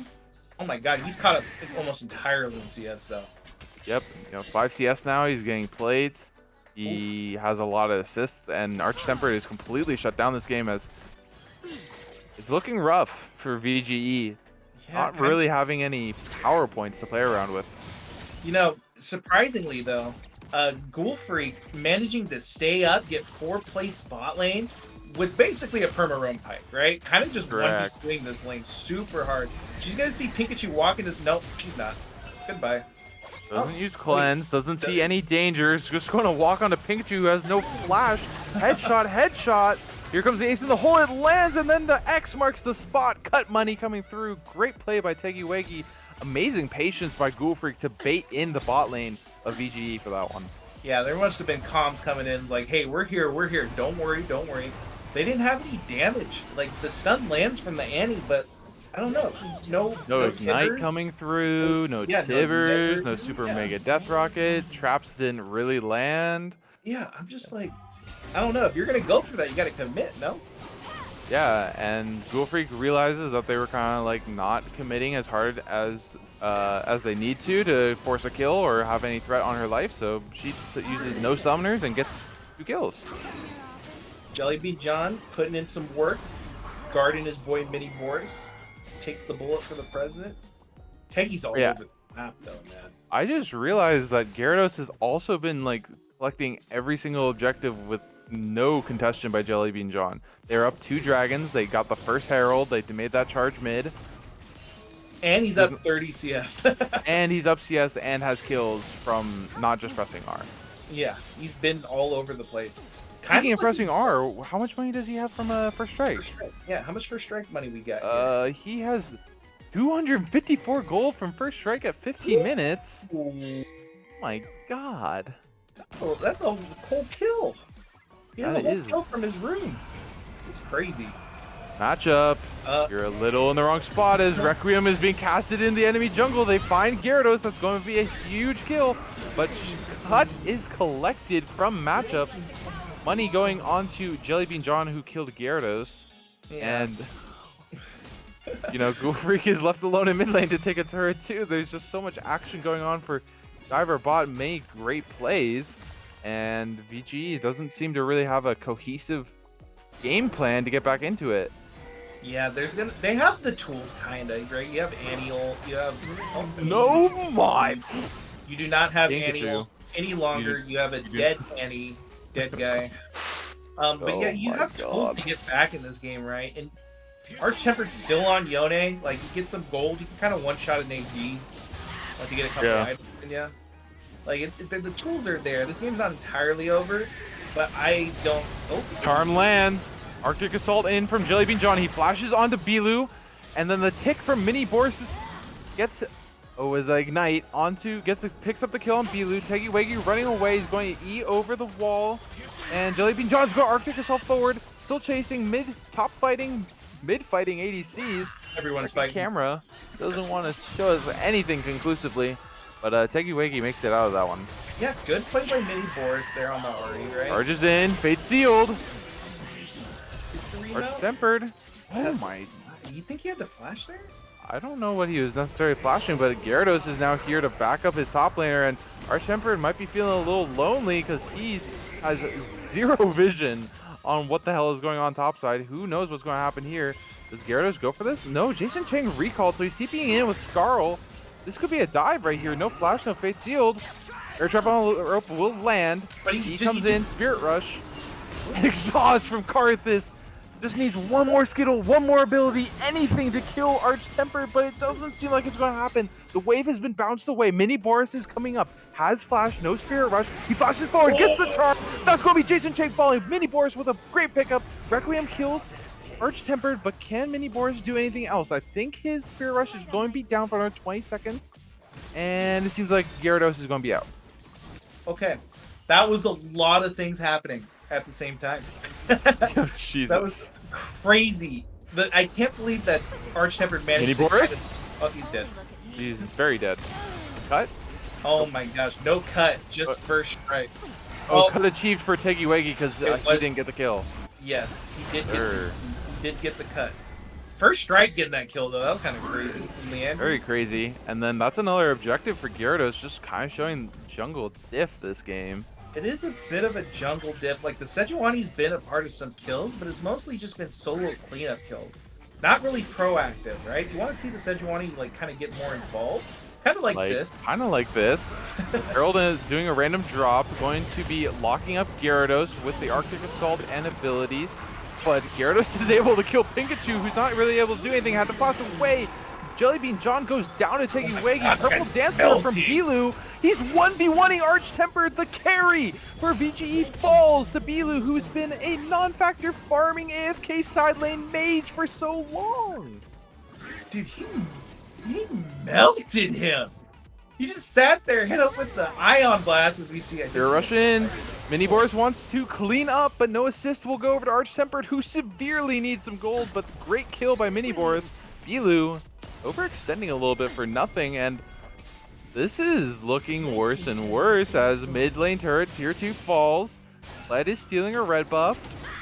Yeah, it's like you get something on one side of the map, but on the other side they're just taking 2 times What's the more. CP? Oh, I think this is what you would call a tilt. But Requiem's coming in. Tegiwegi finds it. The space shield, but the Dual Freak. Random cleanse doesn't cleanse anything. Is going to get locked up. Has enemies on all sides. And is going to drop the Jinx. That's a huge shutdown. 800 gold. Kled dismounts off of Skarl. Is going to also drop. Arch Tempered picks up that one. That's going to be revenge from earlier. Here comes Requiem. Here comes Karthus. But now Jinx, matchup Arch Tempered all in a rough spot. Tegiwegi dropping. Oh my god. Another kill for Jinx, and Gyarados on the backside is going to find a third, maybe? Just needs one more Skittle, but he's out of range, getting slowed. He still has an exhaust. It's 1v3. Can he do something with the suicide? He picks up Pikachu, but Arch Tempered is going to get away. That's what we're talking about, though, right? Like Yone is such a disgusting champion. That guy was 0-6. That should be nothing.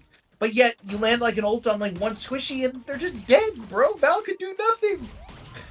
That was an absolute banger of a position to somehow, like, they just had the random ward and Arch Tempered just TP's in because he reads that Caitlyn's walking there. Like, that was an amazing trigger pull for VGE to pick up a fuck ton of money and get them back into the game. That was pretty much an ace for 3. Coming into the 3rd dragon, this will be the soul point for DOB. This is going to be a huge one to continue this rampage they just unleashed on the DOB and make their assertion back into the game and pick up the power plays. Yeah, but now this is kind of where it flips back. They used a lot of ults in that fight, and I don't know if you noticed. Pikachu ult and Tibbers. Yeah, but Arctic DOB has Glacial Prison's available. They have their ults now. They have the Malzahar ult. They have Charge. Finds the Sejuani. Requiem is coming in overhead. Gilu on the backside. Fate Seal finds 3. Arch Tempered's going crazy. Gets exhaust, but triple taken down by. There's no words to be said. They're all just dying. VGE picks up so many mini Boris and matchup are alive. Bilu, the last one for his team, is not able to do anything. Was trying to lock up the poor Annie in the suppression and not even able to kill her. Oh my gosh. How nasty is Arch Tempered? I swear he's the only guy that could be 0-6 at the start of the lane and just win his team back-to-back team fights. Right? What the fuck was that? Dude, like what? Yone with the Bork, watch out guys, he's full build. Red team has slain the dragon. Crazy 3-man ulti from him though, insane. You have the layering from the Sejuani on top of it. For a second there I thought Gyarados was kind of gonna go off, right? In his passive form, do a ton of damage, get a good ult. It started off with a great ult, but it's like, I don't know, man. That Fate Seal from Yone got 3, but he immediately gets destroyed by Karthus with the Skittles and the E. I thought it was going to go pretty bad, but somehow matchup was in a great location. Finally got a lot of gold off the last play, so his Infinity Edge is coming in. He's doing a lot of damage. And I think the only thing I have to point out here is that Val Ghoul Freak has a Kraken Slayer, so obviously getting picked up into any Fate Sealed is just a Gale Force diff, as she would say. Yep. So, Absolutely. odd choice of her by her this game to go a Yeah. Kraken Slayer. You know, only Interesting. tank that you have to kill is the Sejuani, Sejuani. and you can definitely do that if you land enough traps. Right? Or like, you know, you could rely on your Karthus and Malzahar to kind of do that for you, right? do the percent health damage who are building Yeah. Leandries. So, you know, odd choice, but well, she's done it, and now she's going into an RFC, which is also going to be super ugly. So, let's see how this one goes. I think this might be a little bit of a shopkeeper diff for Val. I'm not gonna lie. The one that constantly calls out others on shopkeeping. A little Yep. bit. A little bit. I do like that DOB is coming into the Baron side here. It is the only major that objective ward, though. available for them. Yep, that's a huge ward to miss.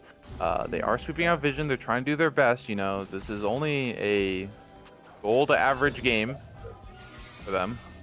Yeah, they just. Wiggy wiggy. One skewer goes wide. But yeah, now they're gonna be. If they look to try to bait, they're gonna know that there's no like they're There's not no on bait. Baron. There's Yeah. no threat. There's a ward in the pit, and nice. The Umbral Glaive procs it, and now they saw Val autoing it. So VGE on high alert here. Know the Baron is a possibility. Is it a bait or is it real? Blue Trinket's coming in. They're walking in now. Pikachu gets hooked. Bone Skewer, but there's going to be no play. DOB does not want to force this immediately. They just want to see if VGE would respond. Kind of forces Mini Boris to walk up here at least. No TP to kind of force out because the Yone wasn't in the bottom side lane, and there's no one that could really like threaten Elu? to take up the. Elu, Purple Dance Floor, and Charge, and Requiem all coming overhead. Mini Boris is going to fall. Oh, gave him a little bit of payback for that one. He's like, oh, you want a 4-man ult me mid? Nah, we got our own, baby. Yeah, the Ace in the Hole, the Malefic Visions, the Requiem Charge. It's Malefic Visions for Malzahar. Yeah, Malefic Vision, I think is what it is. Nether Grasp. The AIDS is the one we just said. Okay. Oh my god. X marks the spot as Teggy Waggy finds Pikachu. He's a little deep. Baron is secured by Gyarados. Jellybean John on the backside. Oh my god, Teggy Waggy, you're so nasty. Try and go for matchup as Jason Chang flashes in, but this is not looking like an absolute win of a fight as Arch-Tempered finds Gyarados, but now he's stuck in the pit, has to flash away from the death. Oh, as also able to land a Q over the wall onto matchup, who's Max range? yeah, that was an absolute max range ability. Matchup was about to get excited off of killing Ghoul Freak, who dropped down to like very low HP. Dude, this Karthus is so fed, man. So fed. Okay, let's look really quickly.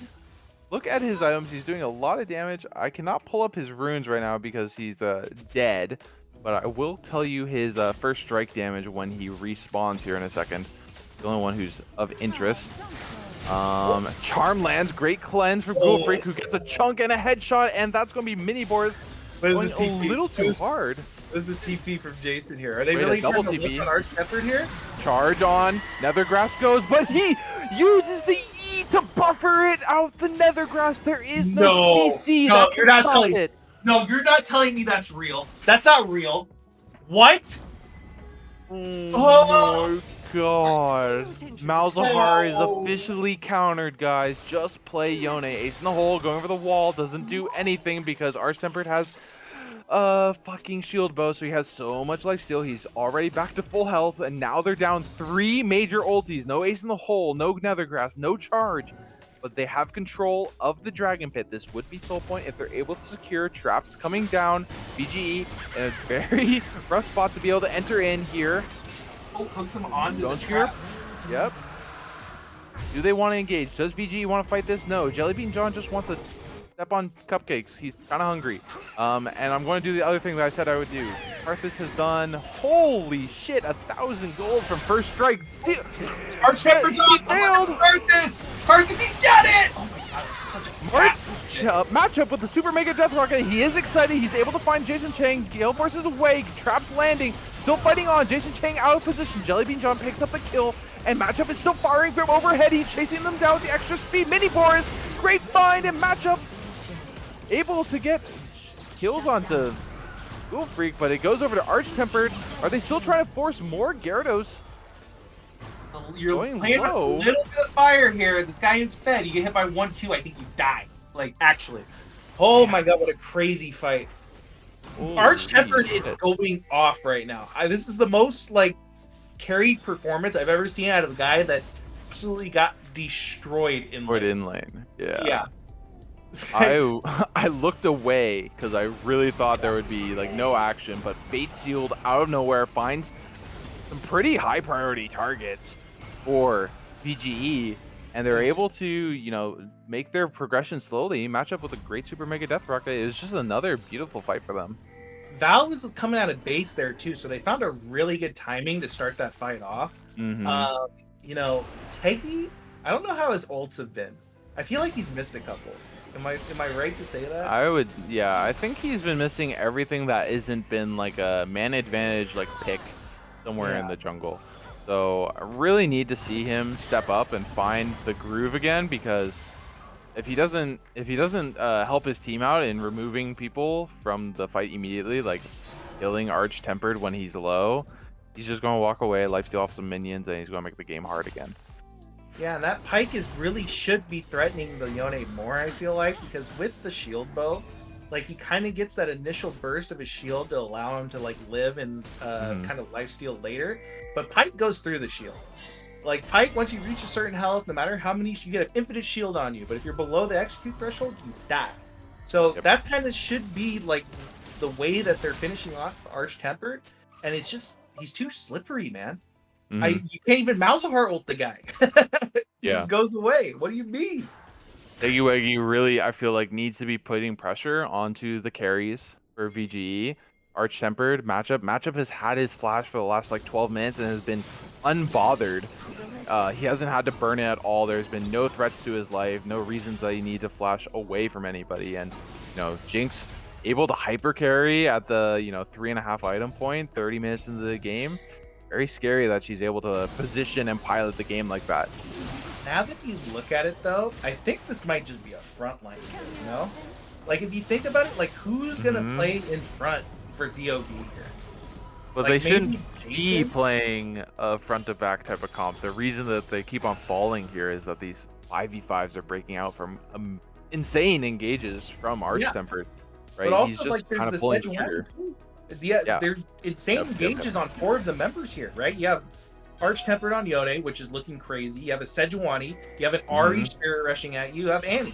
Like, they're gonna, when they want to start a fight, they can start a fight. And so, like, who's gonna, like, kind of...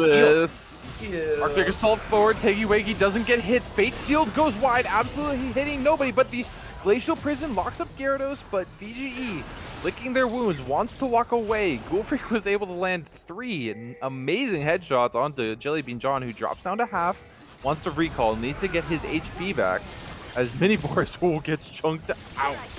Has to burn the Spirit Rush to get away with his life. Baron spawning here. DOB have a chance to pick this up uncontested, but Jellybean John did not finish his recall. He's still here. Yeah, and, 2 pretty critical ults He goes down. in! What? What is that TP, Jason Chang? He's going in. He's charged into the back line. The Arch Tempered has no Fate Seal, but the Head Pat Machine falls down. Matchup doing lots of damage, kiting back, good range, great pacing. Pikachu blocks the ace in the hole. Mini Boris finds Piggy Wiggy, but the Requiem.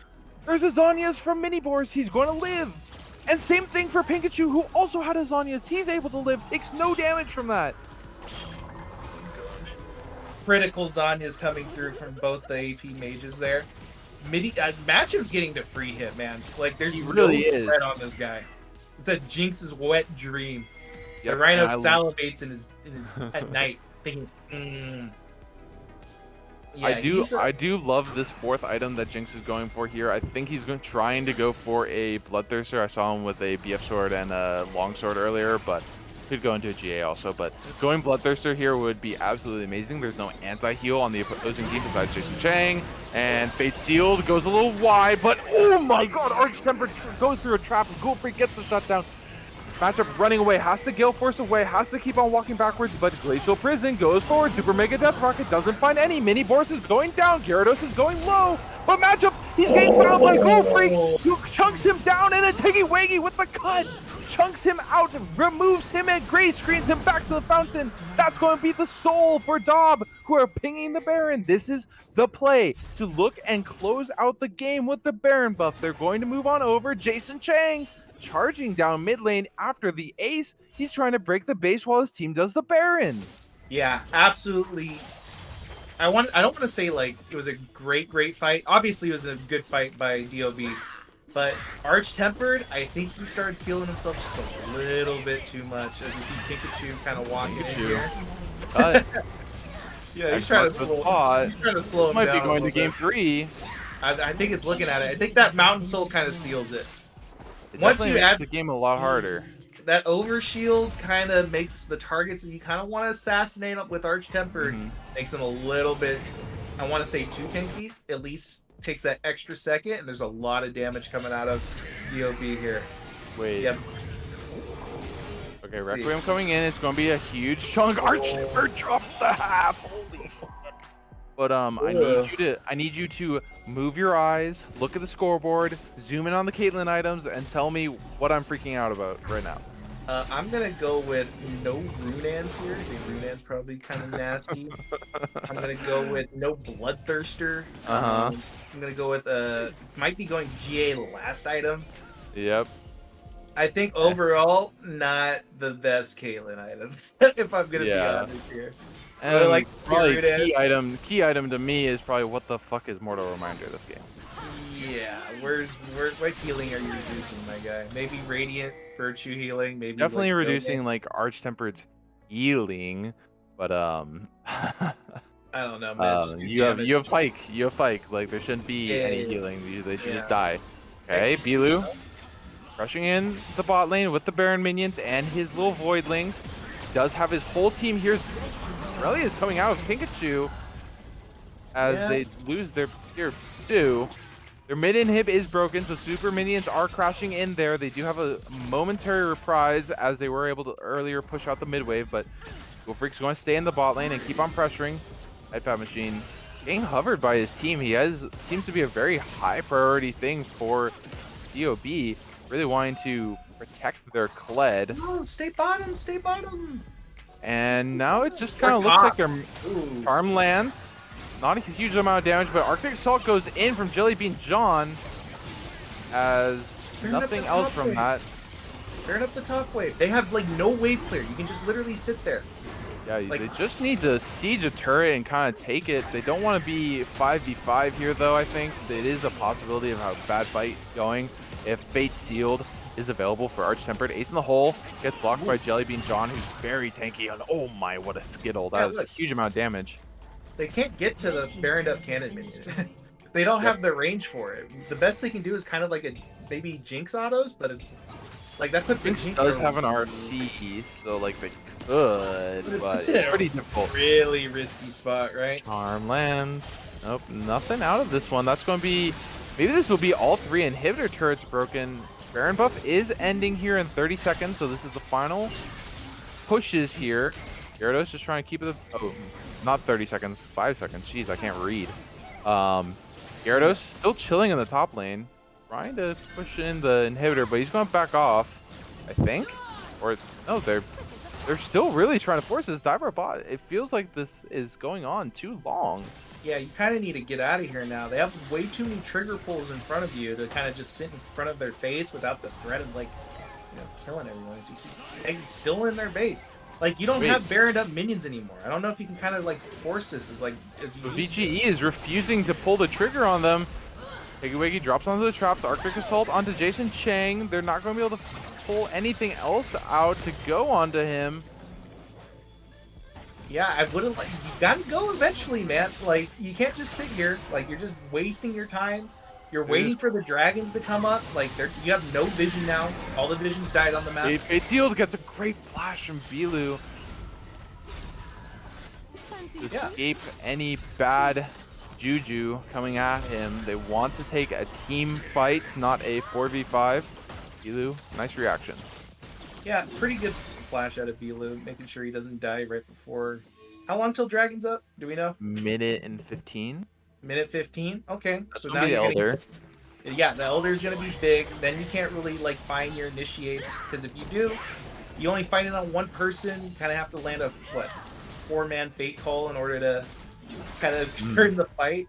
Other than that, if you don't do that, the 3 other guys that are hitting you are just gonna murder you. Like it's way too much damage to kind of worry about.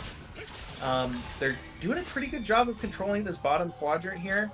Looks like that VGE is going to try to push out mid here, though. Kind of get some more pressure coming out of mid, force them to respond. And the inhibitor is coming up here, so there's no more supers on the for pressuring this mid lane. So this is a good move from VGE if they want to be able to walk in here. Jason Chang getting stuck as the Nether Grasp finds us as Sejuani. Bait Seal finds 2 amazing targets.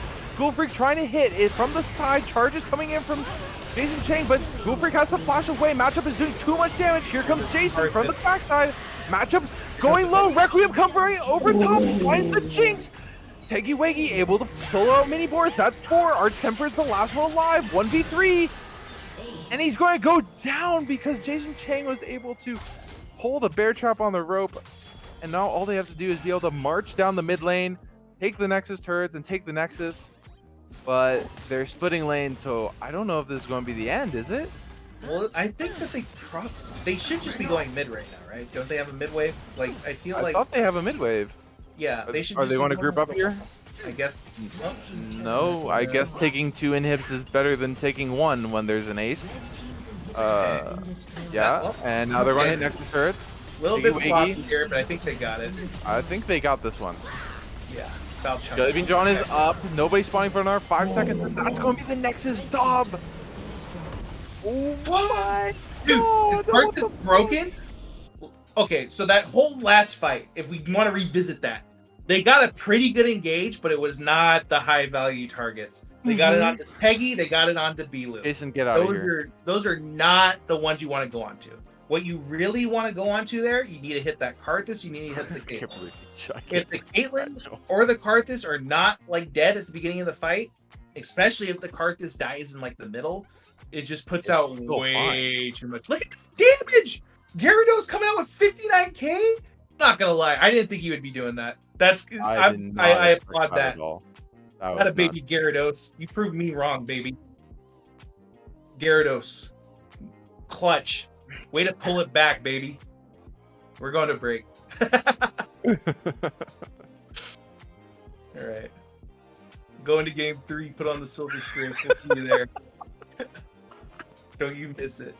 Also, we're probably going to be up another hour soon. Oh, yeah.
thought we were on.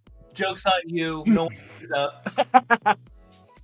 There's no We're not cast. even in the lobby, man. No, we're not in the lobby. We don't need to be. Our producer's in. He's gonna show us the draft. It'll be fine. It'll be fine. So we see here going into game 3, baby. Let's go. I'm kind of down. I want this to be a 2-hour banger, Ryan. I want you to fall asleep at the desk. I really don't want that to happen, but you know, if the game is anything as surprising as last game, I'm down to have it. Yeah. I'm so down. That was a banger game. So you see here 1-1. VGE is swapped back to blue side. A little bit of blue side supremacy here, I will say. Both teams kind of like that power pick, right? Let's see the Zaya band coming through. Which Well, band? you know what I would like to see? Oh, matchup. What do you want to see, Gage? I want to see a Pike band come out of DOB. I want to see it. I know. But I think Pikachu kind of not on Pike as much as it's not that he makes plays, it's that it bails him out of making bad plays. So something a little bit, force him to actually position. Oh my god, they're listening! They're listening! Guys, God, wait, oh my god! we need to stop suggesting things until the window is over here. Yeah, you think, So think we got some ears to the ground here? Ears to the screen? I mean, I just saw Gyarados type of message in chat, so definitely I know he's in here. So I'm gonna hold my tongue on any picks as But shout out to Pikachu though, drawing out a ban. Let's go, baby. Let's go. There we go. There we go. Little Jax over here, Fiora hover. Fiora, Wow, they're just like, pick hey, they're like, blind. you don't got nothing for this. You don't have anything. There's nothing you could pick that could beat this champion. That's crazy. What does Jason pick here? Does he see a Karthus hover there? Can't I don't know. suggest anything, but What would you suggest? Let's hear it, Ryan. Come on. as we all know, range top laners are a great way to bully Fiora. Yeah. Especially but if which range top laner? I yeah, think I which saw a range certain. top laner? I I don't know. saw a certain one the other day. Yeah, I saw a I certain. think a lot of people could substitute. play. Certain Yes. substitute in a D3 game, I believe it was. Pulled out a certain Yes. champion. Fine. And then he doesn't Yeah. have to worry about later winning the game because he'd probably have a carry on his team, Mhm. possibly an AP carry, like Karthus. True. As we see Nocturne locked in on the other side for VGE, they're trying to have something, a little more disruptive to the raw power of the damage that DOB had last game. Want something that kind of layers over with that helps Fiora split push. So putting the lights out makes everybody freak out because who can play with the lights out? Like imagine playing with your monitor off. It's impossible. Yeah, impossible. Notably, Nocturne not as good as it is in solo queue because there are comms, so you can kind of tell where the Nocturne is. Is it Like- ulting you? No, it's not ulting me. Is it ulting you? No, it's not. He's ulting on me. He's on me. He's on me. He's on me. He's on me. There's usually one guy yelling like, "Hey, he's on me." Where's me? I can't see. Okay, that's Where's my me? favorite. That's my favorite. You're in comms with your friends, Nocturne ult, and then you say, "He's on me." Where I can't see. I can't see. There we go, Jason thing. I like that. I think it's terrible into Fiora. Absolutely. Dog shit. This is a But pick. I've been wanting to see Malphite just in any game at all because I think the champion is so giga broken that it doesn't matter that you're in possibly his worst matchup, which is Fiora. I don't Didn't think. Winslow sub in a game and play this? I swear to God, I've seen somebody play. I think Malphite. a couple maybe, but I don't think it is as prevalent as it should be. Mm. Malphite notoriously also dominates SLOLCS. I don't know. There's something Does- about his big arm move that is usually pretty good. Yeah. Yeah. Malphite being a full tank probably makes it a little harder for a matchup for him against Fiora. Missed positions and trying to use your W, which is the kind of auto attack. Very difficult because of 3 damage vital procs from Fiora, but at least you have a lot of good tools to harass and slow her down if she does want to trade with you. the cheese wheel to take away her move speed allows you to kind of like kite around using your E, the seismic clap or something like that. Reduces her attack speed, so she's not able to proc as many vitals on you. So actually not Yasuo too and bad of a Yone matchup. are banned. I know that you Why? have a fuck ton of magic damage already. But what does Brian play here? Wait, okay, Yasuo Yone banned away. He could just break out the Annie, but you're kind of missing some AD here. They kind of recognize that the Annie's probably support, and they opt for the double AD mid ban. Okay. That's so much magic damage, man. I guess you can't really pick a tank, but like, Seraphine could go full enchanter, I guess, and it's not too bad, but you gotta pick a high value just AD right here. this is definitely going to be a. This is definitely going to be like Galio's just turbo here. It's so nasty. Nice. Oh my god! Wait, Galio's insane. Wait, they haven't locked it in. We're advising them too much. No! Galio was so turbo! You have a Nocturne, you could just go in on whoever he goes on and they're die. They're full magic damage. Oh, it's been too long since we've it's seen Nila, the too seventh long player. since people have seen the forbidden Nocturne Galio tech that they accidentally steered away from it. No Nyla way you don't being go locked in. Galio there. Nyla of the seventh layer is here, by the way. She's here. Is this the first one? And then I think so. She's Nyla being nasty. She is a very strong bot laner in the sense of having kill potential for punishing very simple mistakes. Misposition once, step too far forward. Yeah, you're going to get double E'd on, Q'd, can't auto attack her because she has W, and then ulted and die. Oh no, you can't. Oh, Jinxon did not. It's very difficult because like to me this whole right side comp, the right side comp for DOB just screams like they want Jinx, they want kind of like the hyper carry of the millennia. But yeah, it's a tough one to play. Nyla having an insane ulti to kind of and ability to reposition and catch you out is kind of disgusting. Nocturne, obviously. Anivia ulti able to eat up a giant range and then the wall to force you into it. Like it's so when does she difficult. Get to hit? When does she get to play? I don't get it. Like if she's in a team fight ever, she just gets Nocturne ulti instantly and she has to go backwards. I don't like she's not gonna get to play this game. There's just no way. And then meanwhile, I will call if you out really quick. Get your team fight. Archtemper is probably taking your entire top side.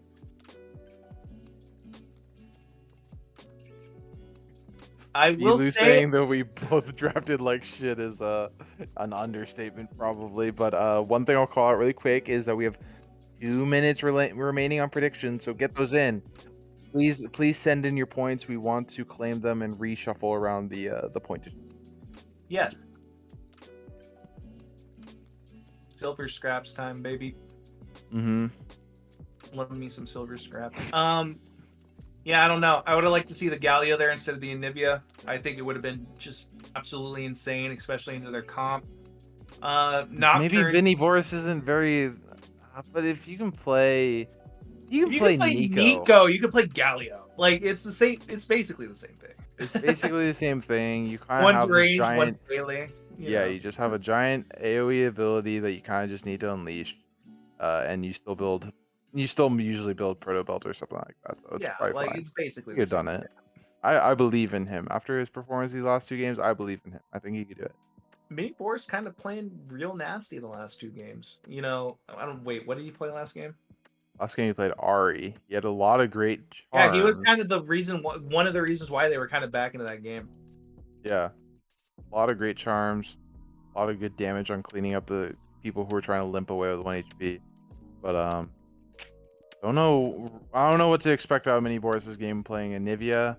But also one thing I'll probably call out for the DOB draft is like I don't know what their like fascination or onto Annie is, because this is the second time they've kind of picked it where they need to be protecting their ADC a little bit better than the once every 4 ability stun champion. Yeah, the thing is like it's a really good flex pick for them, right?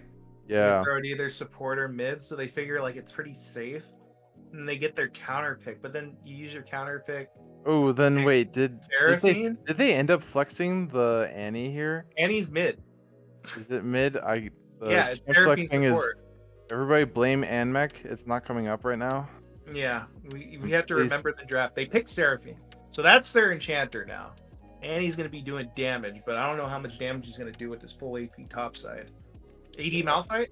Any AD Malfighters? Any AD Malfighters? Not me. Not I. I don't think AD Malphite does too well into Fiora. Maybe he Then in the does. bot lane they have Nyla, Leona versus Jinx, Seraphine, Oh yeah, which just sounds gross. difficult. That sounds real gross. Very Like, difficult. if the Leona ever gets onto the Jinx, she dies. But This is that's the game where Val needs to big take if. cleanse. Yeah, this is a big cleanse game for her for sure. But Neela also kind of like opens herself up, right? She can find the engage. She doesn't always have to rely on Pikachu. It's a lot easier. You Mhm. dash on, you activate ult. The Jinx and the Seraphine are in nasty spots to get ulted by Leona.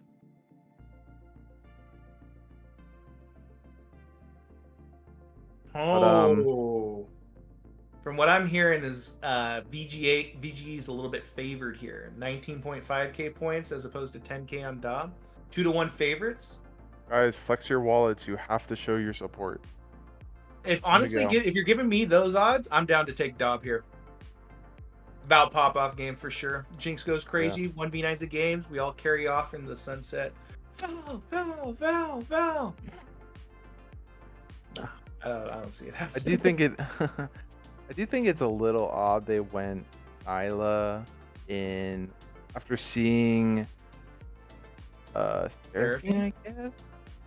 Because maybe the wind wall. If they didn't go Nyla, they might have been able to go like Mira or Forest or You know what champ's actually so nasty with Nyla? Rakan. Yeah. It's like I would have liked to see I don't know if Pikachu plays Rakan. The more I think about it, but Nyla really. But wait, kinda, I just realized this is Pikachu on Leona. Yeah, that's also something else. That's what I was kind of bringing up. I don't want to talk about it too early until something actually happened, but I'm not too crazy about it. I have no idea what to think about this game. Camp select is over. We're getting our spectate delay on, and Like, if you want to pick engage, why not something a little bit more concrete? What about like a Nautilus or something? Like anyone can play Nautilus. You press R on the enemy AD. we and they code. die. If anybody who is here for the 2022 season knows that anybody can play Nautilus, as we on the desk coached player Kwanzek into learning how to play Nautilus from the desk. From the desk, we coached him. I got so tilted after watching him build Sunfire Cape first for the 8th time in a row.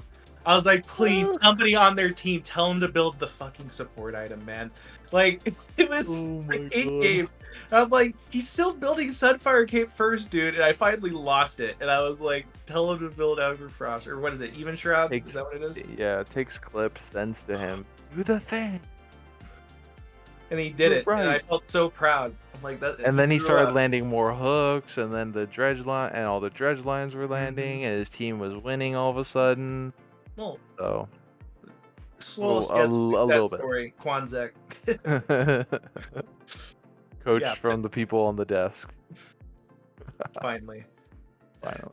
But yeah, I would have liked to see maybe something a little bit more concrete. I feel like Leona's just too inconsistent, especially in maybe a less experienced player's hands. But we'll see. Gyarados proved me wrong last game on the Karthus. I didn't think it was a good pick. I thought it was Turbo Int, but he pulled it out and he 1v9 the entire game. So maybe Pikachu goes crazy here. Yeah, and then we should also be looking forward to Mini Boris on Anivia. I mean, usually it's not an amazing pick, but there are some superstar Anivia players that kind of like flex the power of that champion and show how absolutely domineering it can be. when piloted by a good player, feels absolutely disgusting to play against. It's Yep. like, dude, how do I play the game? Like, he just walls me and I have to walk to one side and he stuns me and I die. And it's just like, but then there's some Anivia players where you're like, this dude is inting. This guy knows how to walk up, press R, press E, walk back, and that's it. Anivia is really big about kind of controlling that space correctly and putting yourself in a position where you can outspace their damage while also still having your ult on the ground, which is really hard. I don't know if you've played Anivia or not, but it's not as easy as I'm making it sound. We do see a great cleanse take from Ghoul Freak. Nyla on the opposite side, not taking exhaust because he's obviously expecting the cleanse. Takes Ghost. That's gonna be a fun one. Ooh, that's a little spicy. I like that. Maybe she gets Anything, in a long side lane. And nothing really crazy otherwise for runes or summoner spells. Double TP for both teams. Pretty standard stuff. Double TP coming out for both sides. Pretty standard on, I think, both of them. Let's go. We're in it. As we see zoomed up, they've been doing the stack a lot. They really are looking for this invade. I don't know what they expect is coming. I don't know. They're looking. They're trying to get this ward down. They know. Oh, they're sniffing it out. They smell This is something. They smell a Karthus. Oh, The first land strike gets value. 2. Oh my god. How rich is he? What's the gold gap? Unwinnable? Unwinnable. It is 9 gold. He got 4 gold from the first strike damage. Oof. Unplayable. Game over. Go next. 9 gold diff. I agree. Perfect 5-man coming out from Diver Bot. They have obviously practiced this one a lot as there's a lot of esports players on the teams, but look at Arch Tempered getting into the tri-bush in the top lane. He's going to have some words for Headpat Machine if he comes walking his way. Yeah. See how that goes down in a few seconds. In a second. Interesting that Jason actually leashes Gyarados. It looks like Gyarados actually got off a pretty good, leashless start last time on the red. I don't know why the Malphite's helping him out this time, especially when Jason can't really do too much. Looks like he queued the camp as well. As we see, ooh, a little bit of cheese. Oh, Jason Chang actually dodges the cheese in the tri-bush, and Arch Temper's not able to do anything. Great heads up. I think for the red buff thing, maybe Gyarados didn't want to lose as much HP as he did last game from solo starting. As matchup, you gotta respect the double range. You cannot be actually clearing this wave. And trading, you've already lost thirds of your HP. Pikachu! Teggy is looking oppressive right now, man. Cool. Goofreak also doing great to use her rocket so much and do damage. Noticeably a Doran Shield start too coming out of Nyla here. I don't know if that's really what you Oh, want to do. Zenith Blade lands, and guess who's here? Jellybean John. First blood goes to Nyla, but Jinx gets excited. She's going to keep kiting. Pikachu dropping low, has to flash away, but now Jellybean John is under threat. Top lands, gets slowed. Could flash away, but Ghoul Freak flashes in. I forgot Jellybean John flashed in earlier. That's a double kill for the Jinx, and that's a gank gone wrong. Oh my gosh. VGE. Okay. Tons of bad stuff going on. One, blew all the sums bot lane. Not all the sums. Matchup still has them, but blew tons of sums. Pretty good overall for the Jinx, I think, picking up 2 kills. But also, this Nocturne loses so much tempo now. He's level 2. He hasn't done his 3rd camp yet. Gyarados is almost full cleared down bot lane. So this Karthus is going to be turbo ahead when it comes to his tempo. I want to see if he can manage to do something with it or if he just keeps a farm lead the whole time, but we'll see. You see here, Teggy finding Jellybean John. Weggy going aggressive, but Gyarados is here to back him up, who's now really strong. No flash on Jellybean John. Flash Frost lands on the Gilu. Skittles are perfect from Gyarados. He's reading exactly the moves that Jellybean John's going to be making. As Mini Boris has to flash away, but the egg is coming out. Skittles are out of range of turret, but he's running low on mana. And that's going to be a kill for Gyarados. Wait, matchup is here now, so now it's a 3v2. Low mana on Gyarados. Goes coming through. Just flash away. Flash in from matchup. Going to pick up 1. That's going to be blue buff over to matchup, but Skittles aren't landing anymore. No damage coming through. Yeah, I don't What know. a crazy roam. That was insane, though. Like, just like we said, Gyarados has the tempo, right? He's up an entire level, has double buffs. He's willing to take that fight on a flashless level 3 Nocturne. But I kind of would have liked Gyarados to kind of just admit defeat there. Eat not flashing in, because I'm pretty sure he would have killed Pikachu with no flash in his passive, and it would have been actually 3 kills probably for the Karthus. I think a little bit his self-preservation instinct was a little bit too strong on that one. Oh, he was Pikachu out. a little deep. Yeah. Behind by Tegiwegi to stop that recall kill going over to Bilu. And Pikachu backing on a ward. Can't really get bailed out as Pike. But I think he canceled his back. I think he was out, no? I actually do think that the snare landed from Seraphine in time to cancel that one. Might have been a visual bug on my end then. Okay, so he did stop his back. Okay, he was wanting to fight. That's awesome. Good thing for you. As Jason Chang, directly camera comes up top here. We were interested to see how Malphite would be faring into this matchup as, you know, being down 20 CS again in his lane seems to be a common theme. Yeah, but you know, Malphite being down 20 CS, Poppy being down 20 CS, very two different things. You kind of just down. You're kind of just down to be down 20 CS, I think, when you pick Malphite. But you know, with the way the rest of the map's going, you got 2 kills on both of your super fed carries. The Annie's kind of a little bit ahead here in the mid lane as well. Overall, I think CS gap in the mid lane too. Yeah, he's kind of putting the moves on him. Vilu on his Annie, no slouch. One of his comfort picks for sure. Yeah. A little bit of Cheese wheel. Yo, Roll that one out. That cheese wheel kind of does like way too much damage, right? Just a little too much. Especially with Comet. Level 6 And though, now, Garrett. Grand Duelist going in. Needs one more. Flashes out of Head Pat Machine. You're still chasing him down, but oh my god. The damage coming back from Head Pat Machine is making this trade even. But it is his flash. If he was able to get a few more minions for the 6, maybe a kill, but parry was still available. Flash Frost landing, Frostbite landing. Mini Boris trying to do damage, but he's low on mana, and Milu is happy to fight that one. Whoa, Headpat Machine goes back forward, flash in from Arch Temper. That's going to be first blood in the top lane from a gank off of Jelly Bean John. Yeah, pretty good by Arch Tempered, blowing the sun so that his jungler can just come top for free and get an easy gank off on a long lane.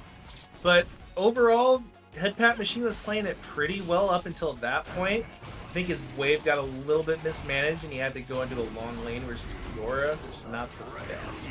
Yep. But his team does pick up the dragon on the other side, so hopefully... Another Gyarados gap. Yeah. Malphite with the chain vest, though. I don't know about that one. What do you... He's probably going to be trying to go into Frozen Gauntlet here, but... I don't really know if it does anything for you. I'm pretty sure Gyarados can take this fight. I think he's a little bit too scared. They're worried about Anivia. They're getting calls that Nyla and Anivia were moving there. They're going to get the hell out of there. Pikachu flashes forward. Zenith Blade in. Going to land the stun. Bilu walled in, but Mini Boris has no mana as he's going to get turned on by Tegiwegi. Super Mega Death Rocket came in for Ghoul Freak, but he goes wide. Doesn't get the kill. Still goes over to Bilu as now the root on the Pikachu has no flash. Jason Chang wants his just desserts, but the kill picked up by Tegiwegi. You don't really want to see that kill go over to Teggy, but overall good play. Yeah, Pikachu didn't realize that his mid laner had no mana. Or also would have been pretty good, I think, overall by him. Good find, but yeah, just a little bit less than he would like, and they don't manage to find the kill on the Bilu. It ends up turning out pretty poorly for him. So you see, here's Headpat Machine. Kind of giving him the business a little bit. Thunderclap is his W. Ground Slam is... So Ground Slam, stop the trade. That way, if you can't force it anymore, Seismic Shard on the way out. That way, you chase him down if he needs to. Yep. Pretty good. Simple rotation. It is simple, but unfortunately, Fiora kind of eats simple up. I'm not gonna lie. No matter how many times you do that rotation, you might like manage to stall it out enough, but I don't know, man. Once Fiora hits like Sunderer plus probably Hydra, like unplayable, right? Yeah, for sure. This is definitely not going to be a pick that's going to win the side lane later. As it is a tank, it's always going to suffer from the inability to do enough damage. Like truly duel. As oh my god, Jason Chang, please don't miss the cannon. Peggy here. Oh, later. This you way know- goes in. They find Jinx. Ghoul Freak. Great Good cleanse to cleanse. cancel out the solar flare, but now Pikachu is in deep. Has no flash. Zap misses. Ghoul Freak out of mana. Doesn't want to chase this one down too hard. Has no abilities to follow it up. Yeah, Teggy wasn't quite 6 there, I don't think, or I think Pikachu Oh, darkness. The lights are Oh. out. Good Ulti ulti comes by in. Jason, Oh though. my god, Jason Chang, he's double. turning this into a double kill. Oh, Jason Chang! Oh my god. They find Jinx again. She has to flash away. Nyla ulti pulls her in. Matchup is going in. Requiem from over top doesn't do all that much damage. Matchup has to flash away. He has Ghost, but he has no mana. And Tiggy picks up another kill. Pikachu, no flash from earlier. He's going to get slowed by Tiggy. Hits. Oh, juicy. Teggy's kind of smurfing right now. I'm not gonna lie. He's making the Tiggy is Seraphine. having the game of his life. Encore He is. landing. Oof. Oof. Dude, those Qs? Is that Encore? Whatever that is? Encore is his Q? ult. Oh, yeah? The note drops, I think is what it is. High note. I know. Anyway, Teggy's Qs look like they do way more damage than any other Seraphine I've ever seen. I swear that It's champ true. doesn't do damage. But for some reason it does. Also, Jason smurfing topside, getting the double kill on the dive. Yeah, that was Just- an amazing unstoppable force to just pause Arch Tempered. Oh, it's So- an execute. I see. Okay. But yeah, I guess Arch Tempered must have gotten surprised Yeah, by Jason the just let that unstoppable rip. force. Yeah, it was a point blank ulti, so it's impossible to react to. But he just unless was, you're Faker. yeah, unless you're Faker. But at that point, you know, at what point are you reacting, and at what point are you like predicting a little bit? But yeah, Jason absolutely smurfed with the point blank ult, getting the double knockup, clean from him. Now he has the plated steel caps, which, by the way, got reworked so that they apply on champion abilities. Stick to the wall! Perfect execution coming out. Unstoppable force to get away. I don't know, did he have to Grand do challenge. that? I could have I sworn. don't really know. I think But- he's worried about something. coming Maybe through. the He doesn't- Nocturne coming through. But he I mean- does have his river warded. Maybe he's thinking somebody's in the tri-bush behind him, but Okay. you know, whatever. Rather be safer than sorry in this matchup for Jason, because I think he realizes that all he has to do is press the R button later onto the high priority targets, and make sure that they're not able to play the game as freely as they would like. Yeah, that's true. But as I was saying, plated steel caps got changed so that auto attacks that apply from abilities don't do as much damage. So plated steel caps are actually a lot better into Fiora now. Like she Yeah, actually has a little bit of a counter. There's so many abilities that are tagged as auto attacks that were probably not being affected by steel caps. They didn't want to admit to how many of them there were, probably because of how big the change was. They wanted to just like sneak it in as the little side note it is from Riot Games, small indie company. Yeah, But, that's like a huge change, by the way. Yeah.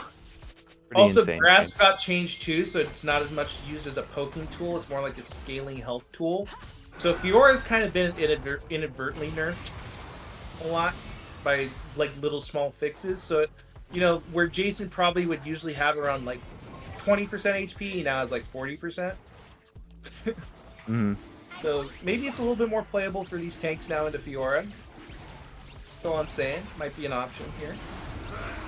This is another great objective priority coming out from Gyarados. Able to pull out his bot lane into this one while they have an even wave state. They're getting their second dragon in the game, and it's really feeling like a repeat of game number Yeah. 2 here. Gyarados kind of woke up with this Karthus pick, and Jellybean John's been kind of looking a little lost here on the Nocturne.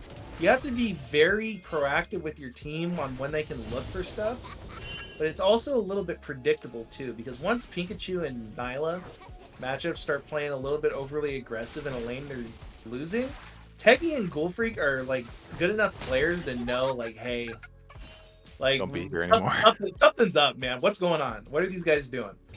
Yeah. As we see Karthus just run straight from the dragon up to the Rift Herald. And Just like objective focused. taking a page out of Iron Inga's notebook, man. Just take every objective on the map. That's how you win in jungle. Elu able to dodge the Flash Frost. Oh, Zenith Blade comes in, and here comes the lights out. Solar Flare lands onto many. Encore hits 3. but look who's here. Gyarados, Requiem, still available, still fighting with his team. Archtemper gets a shutdown. TP coming in now from Jason Chang. Unstoppable Force is available, but Perry is too. Does he want this? Peggy Weggy looks a little caught out. Here comes matchup. Unstoppable Force knocks up 2. Super Mega Death Rocket doesn't do a lot of damage from downtown, but so Jason Chang has to flash away. Beat Drop hits none. Arch-Tempered still steaming forward. Yeah, you know, without the Jinx there, all these mages kind of struggle to kill a Fiora, is what I'll say. He's been stacking a lot of HP, he has the Merc Treads, he has a Kindle Gem. He's pretty tanky at this point in the game, and he's going to pick up a Sunder. Now, this is kind of where the top lane matchup is going to start to flip on its head a little bit. Before, Jason was kind of sustaining the infinite poke pretty well, but now it's going to start to hurt a lot more. He's going to have to space a lot farther away. He's going to start losing some XP, some CS, and he's going to start losing his towers here in a second, I think. We'll see. Yeah, and that's off of the only kill that VGE were able to pick up in that play. It was a 1-for-1, but Archtemper is able to find a 450 gold shutdown on Bilu. Definitely want to spring him forward. 1,100 gold diff up here in the top lane, but Bilu, no. Gold up on the rest Is he going to be able to escape here? Tegiwegi protecting his back. And first item Rylai's. I like it a lot from Tegiwegi. I kind of like that too. You know, they're pretty low range on the side of VGE, so having that extra kite ability is pretty nice. You get the insta root on the E, so you only have to use the single E to provide some CC for your team. But like I was saying, man, you know, there's a lot of AP. And it's really hard to kill this Fiora unless the Jinx is there. Yeah, I really do want to see Ghoul Freak get more involved with her team. It feels like she's kind of only been stuck in the lanes, pushing turrets.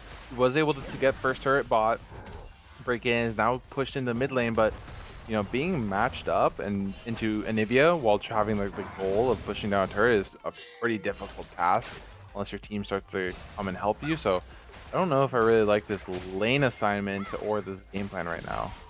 You also really don't want to see Jason in this Arch-Tempered lane as much as you can. So maybe you switch up the bot lane and send them top and force Arch-Tempered to go into like a longer lane where you can maybe like pick them off.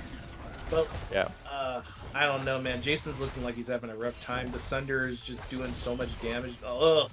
And all these vitals keep spawning on the front side. Such an easy proc for Arch-Tempered, and he's going for them. Jason Chang's suffering from just not being able to get CS too, so Yeah, you know, he's down like 1,000 gold or so just because of Yeah. CS. He does have the Frozen Fist now, though. So Gyarados getting a little bit of a Jason Chang treatment, but manages to deal with it, I think, a little bit better. You see a lot of bodies moving up towards the top side here. Look at Jellybean John. Oh, Trying to move up into pressuring here at Gyarados, but recall comes out from Gyarados. Zenith Blade goes wide from Pikachu. Good attempt.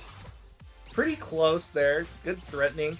The Dragon's going to be up here pretty soon, which is why I assumed Gyarados is heading towards bot side. Matchup. Gets the kill. Able to kill the turret. Now Bilu has no stun. Tibbers is available. He's trying to stack up to his 4th stack, but Matchup's just going to walk away after that one. Yeah, they have the Rift Herald. They're going to drop it mid here. Get some prio for the Dragon. Val heading top side. And then she hitting under her turret mid. Okay, now they're finally walking in for the Dragon. They were able to, you know, drag the priority into the mid lane via the Herald. And now they're technically set up a matchup. Finds Bilu, but he gets stunned up by the Tibbers. Gale Force forward from Ghoul Freak. Flash out matchup. Super Mega Death Rock finds the snipe. Now they're looking. Now they're in a 4v4. Jason Chang coming in from the back end has the Unstoppable Force available. They just need to position around Arch-Tempered. They're the most scary member of VGE. They need to find a way to just get into this Dragon, and it seems that VGE just does not want to fight. They do not have matchups. They do not have their AD carry. They're pretty worried about how this fight will go. They're just said, screw it, we'll back off. You guys can go up to Soul Point. We'll fight you later. Yeah. The minute Arch-Tempered goes down to be in the team fight, I think that's where DOB wins the exchange, right? Because if they have to like force him down to contest, that means that he's not doing what he wants to do, which is be in the top lane, just taking as much gold and resources and turrets as he can. Correct. To kind of be this like super split push monster. So if you force him down there, that's a big win for DOB on top of just being. Oh, Jason Chang, you don't have a turret anymore, but Arch Temper doesn't want to fight it. And yeah, exactly what you're saying, Gage. Like, Fiora is made to split the side lanes. She has demolished. And she just needs to keep on getting XP and gold to build items and become stronger in the side lane. So every second that she spends grouping with her team, trying to protect them from doing stupid stuff or getting engaged on, is just going to be an extra second time that DOB has to get the money and the gold into their Karthus and their Jinx. Absolutely. As Twitch chat celebrates Jason Chang crossing the 3-digit CS threshold at 20 minutes on the dot. Let's go, Jason! Yeah, 300 CS. He's done it. You know, he's being Malphite. That's what we were saying though, right? He doesn't need to win lane. He doesn't even really need to like live that much. Like he can afford to die a couple times. Doesn't even matter. He's Malphite. He's just chilling. Yep. Techie here, find Pikachu. A little bit of damage. Pikachu's pretty drop. close at this point though. Oh, no, I was worried there for a second about the Zenith Blade. Good But try. able to dodge away. Protect your guy. Jellybean John. Yep. Got out. Jellybean John a little far forward. Zap lands. Encore comes through and whiffs everything. Nobody in the front to extend their range. Here comes Arch Tempered. Lights out Solar Flare. They go on to Gyarados and Jellybean John drops immediately. Oh my god, Arch Tempered's out of the fight. Not able to play the game. Requiem coming in. Super Mega Death Rocket hits 3. Blocked up by matchup, but Pikachu. Just one more auto. Ghoul Freak picks up the kill, and that's going to be excitement into killing 3. No more jungler. This is a Baron call coming out from Dive our bot. Yeah, at first I thought Teggy was getting a little too hyped there.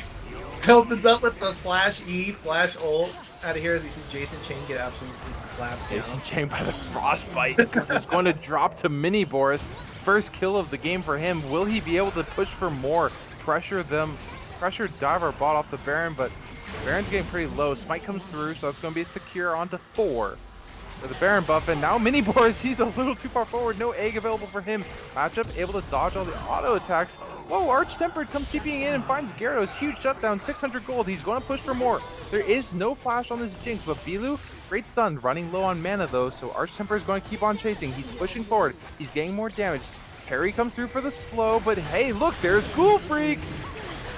But she kills Arch Tempered. Kill goes over to Mini Boris with the Frostbite. Matchup still looking for more, trying to get a kill, but the shields from Tiggy Waggy are going to keep being alive.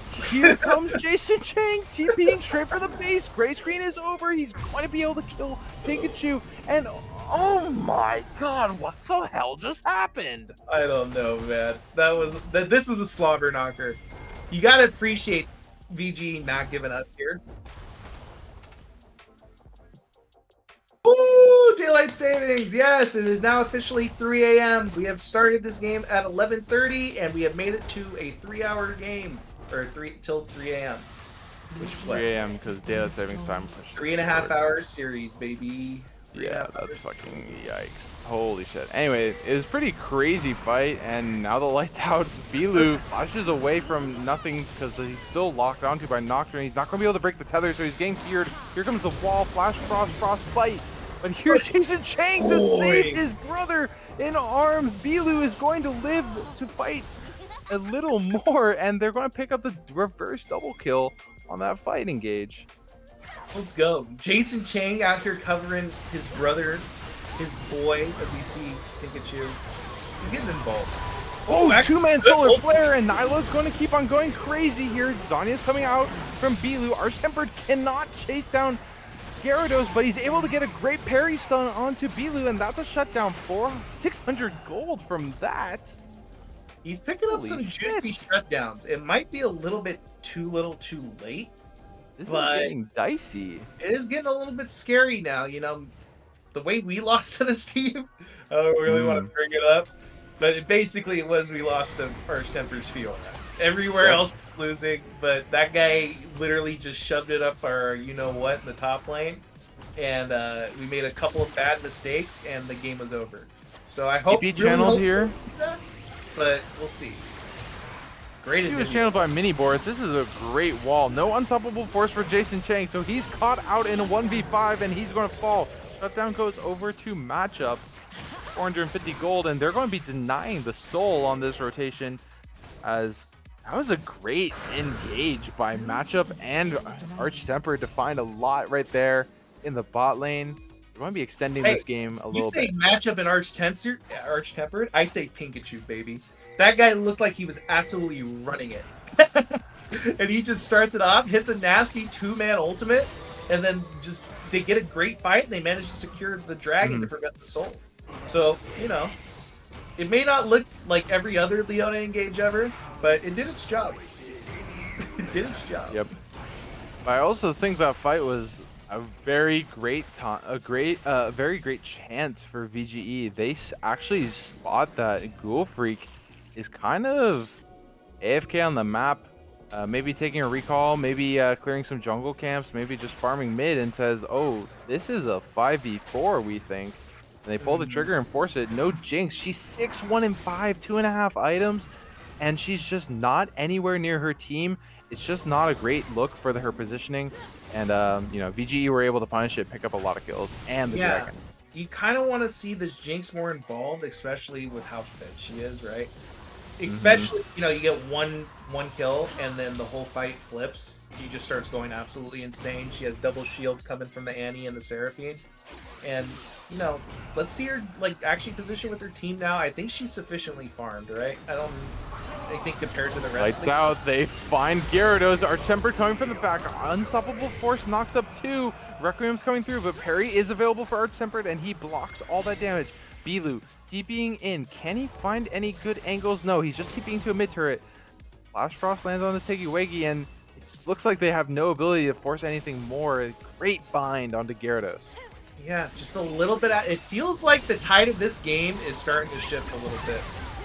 As we see a nice little catch on the mini Boris here, though. Mini Boris, Encore. Yeah. Really long range, you know, with the Annie there. Anyone that gets ulted is probably going to die. Just with the same amount of follow-up they have. But, you know, the game's starting to shift a little bit. Especially this Fiora has Sunder and Ravenous Hydra, as we're saying. Ooh, nice little trade by Jason Chang there, though. Okay. Power shot. He does have the Thorn Mail, so the Fiora isn't going to be healing as much off him. As much. But maybe when she gets access to the minion wave, she'll heal right back up, like as you see in the top left.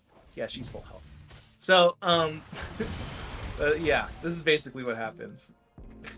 Trades like a maniac, keeps trading like a maniac, 1 HP, heals to 100% off the wave. Fun champ. Still doing true damage to Mr. Jason Chang. And so he's not happy about taking true damage in exchange for, you know, reducing healing at this point. As Grand Challenge, oh my god! Great flash from Arch Tempered, able to get the Grand Challenge down, proc 2 vitals for the kill. Jason Chang had no idea what just hit him. Yeah, he's always like, wait, what? He can't believe that he just died there.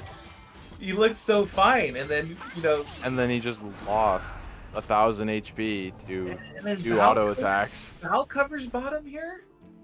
Oh, I don't know. I feel like she has the Baron here. Can't they just start it up? This is a weird position. Your ADC is in the bot lane, and your top laner is covering that lane with TP, so this Baron attempt might not be possible because of their damage. You know, Nyla is still a little slow to this Baron, farming the Gromp right now, but it doesn't look like they'll do it, but this is buying a lot of space for Arch Temper to take a turret. An objective bounty? It's a 3k gold, man. Dude, I can't stand objective bounties. We'll talk about that later, but it's a 3k gold game, man. What do you mean objective bounties are? Jelly Bean John, he's a little caught out, finds 3 on him, has to flash away, Encore onto 2, TP coming in for Jason Chang. Jelly Bean John goes down, that's a reset for the excited. Unstoppable Force by 3, Jason Chang!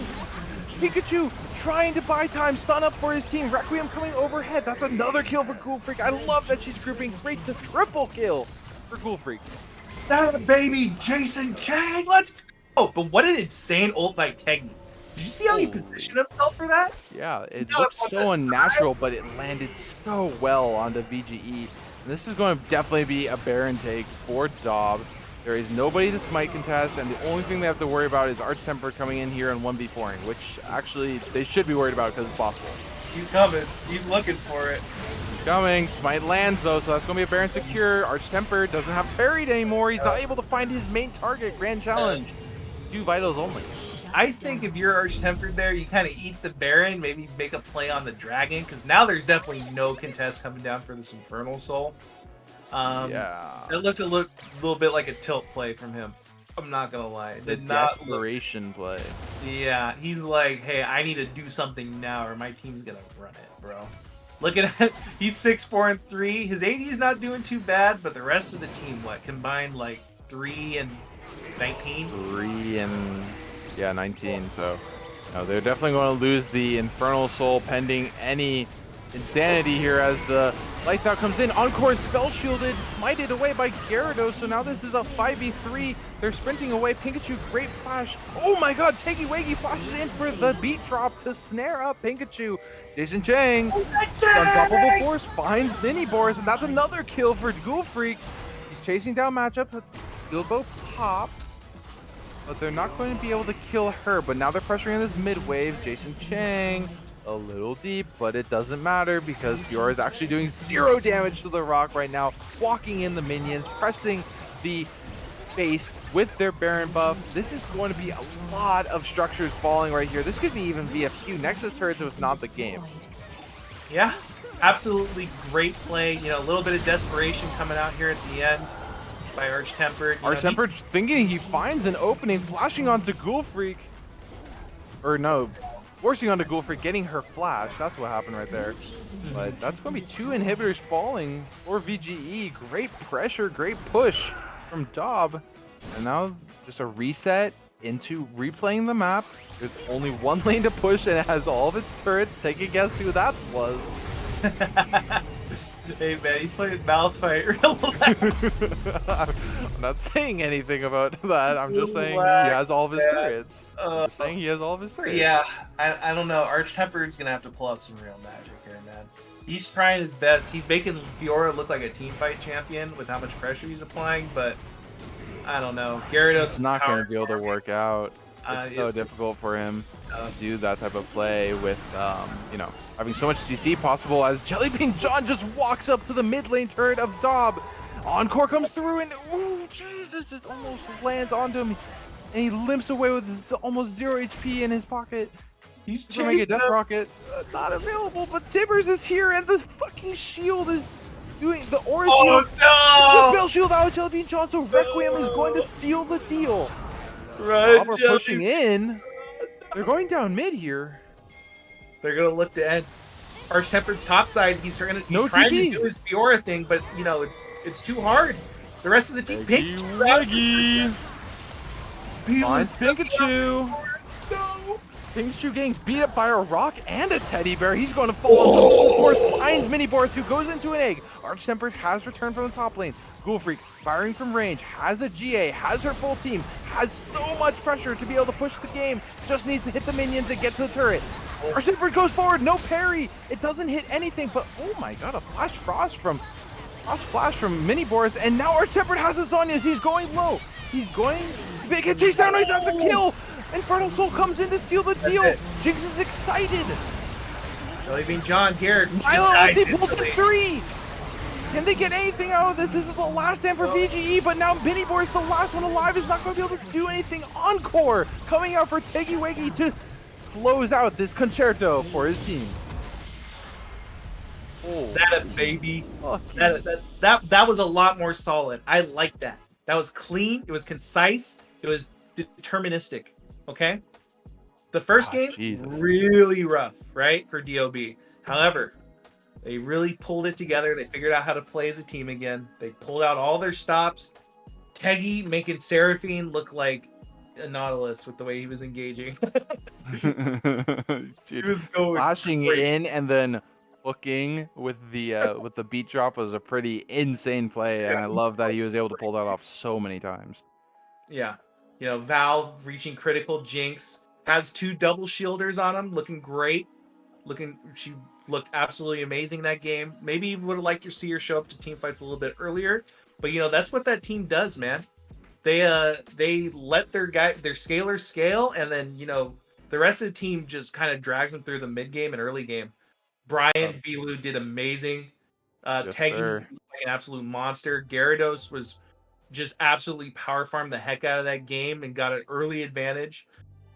The level 2 bottom was amazing, by the way. That was too. a great outplay from Ghoul Freak. All right. Where's Jason Cheng? No, Jason Cheng's gone. I don't think anybody should be doing an interview at 3 a.m. unless they say something stupid. That's fair. So we That will is fair. see. We will be heading out. That is the last game of semifinals. So our finals matchup at hopefully 2 a.m. tomorrow. Oh no, we are joined by one man. Oh no, Legend. No interview. in your VP.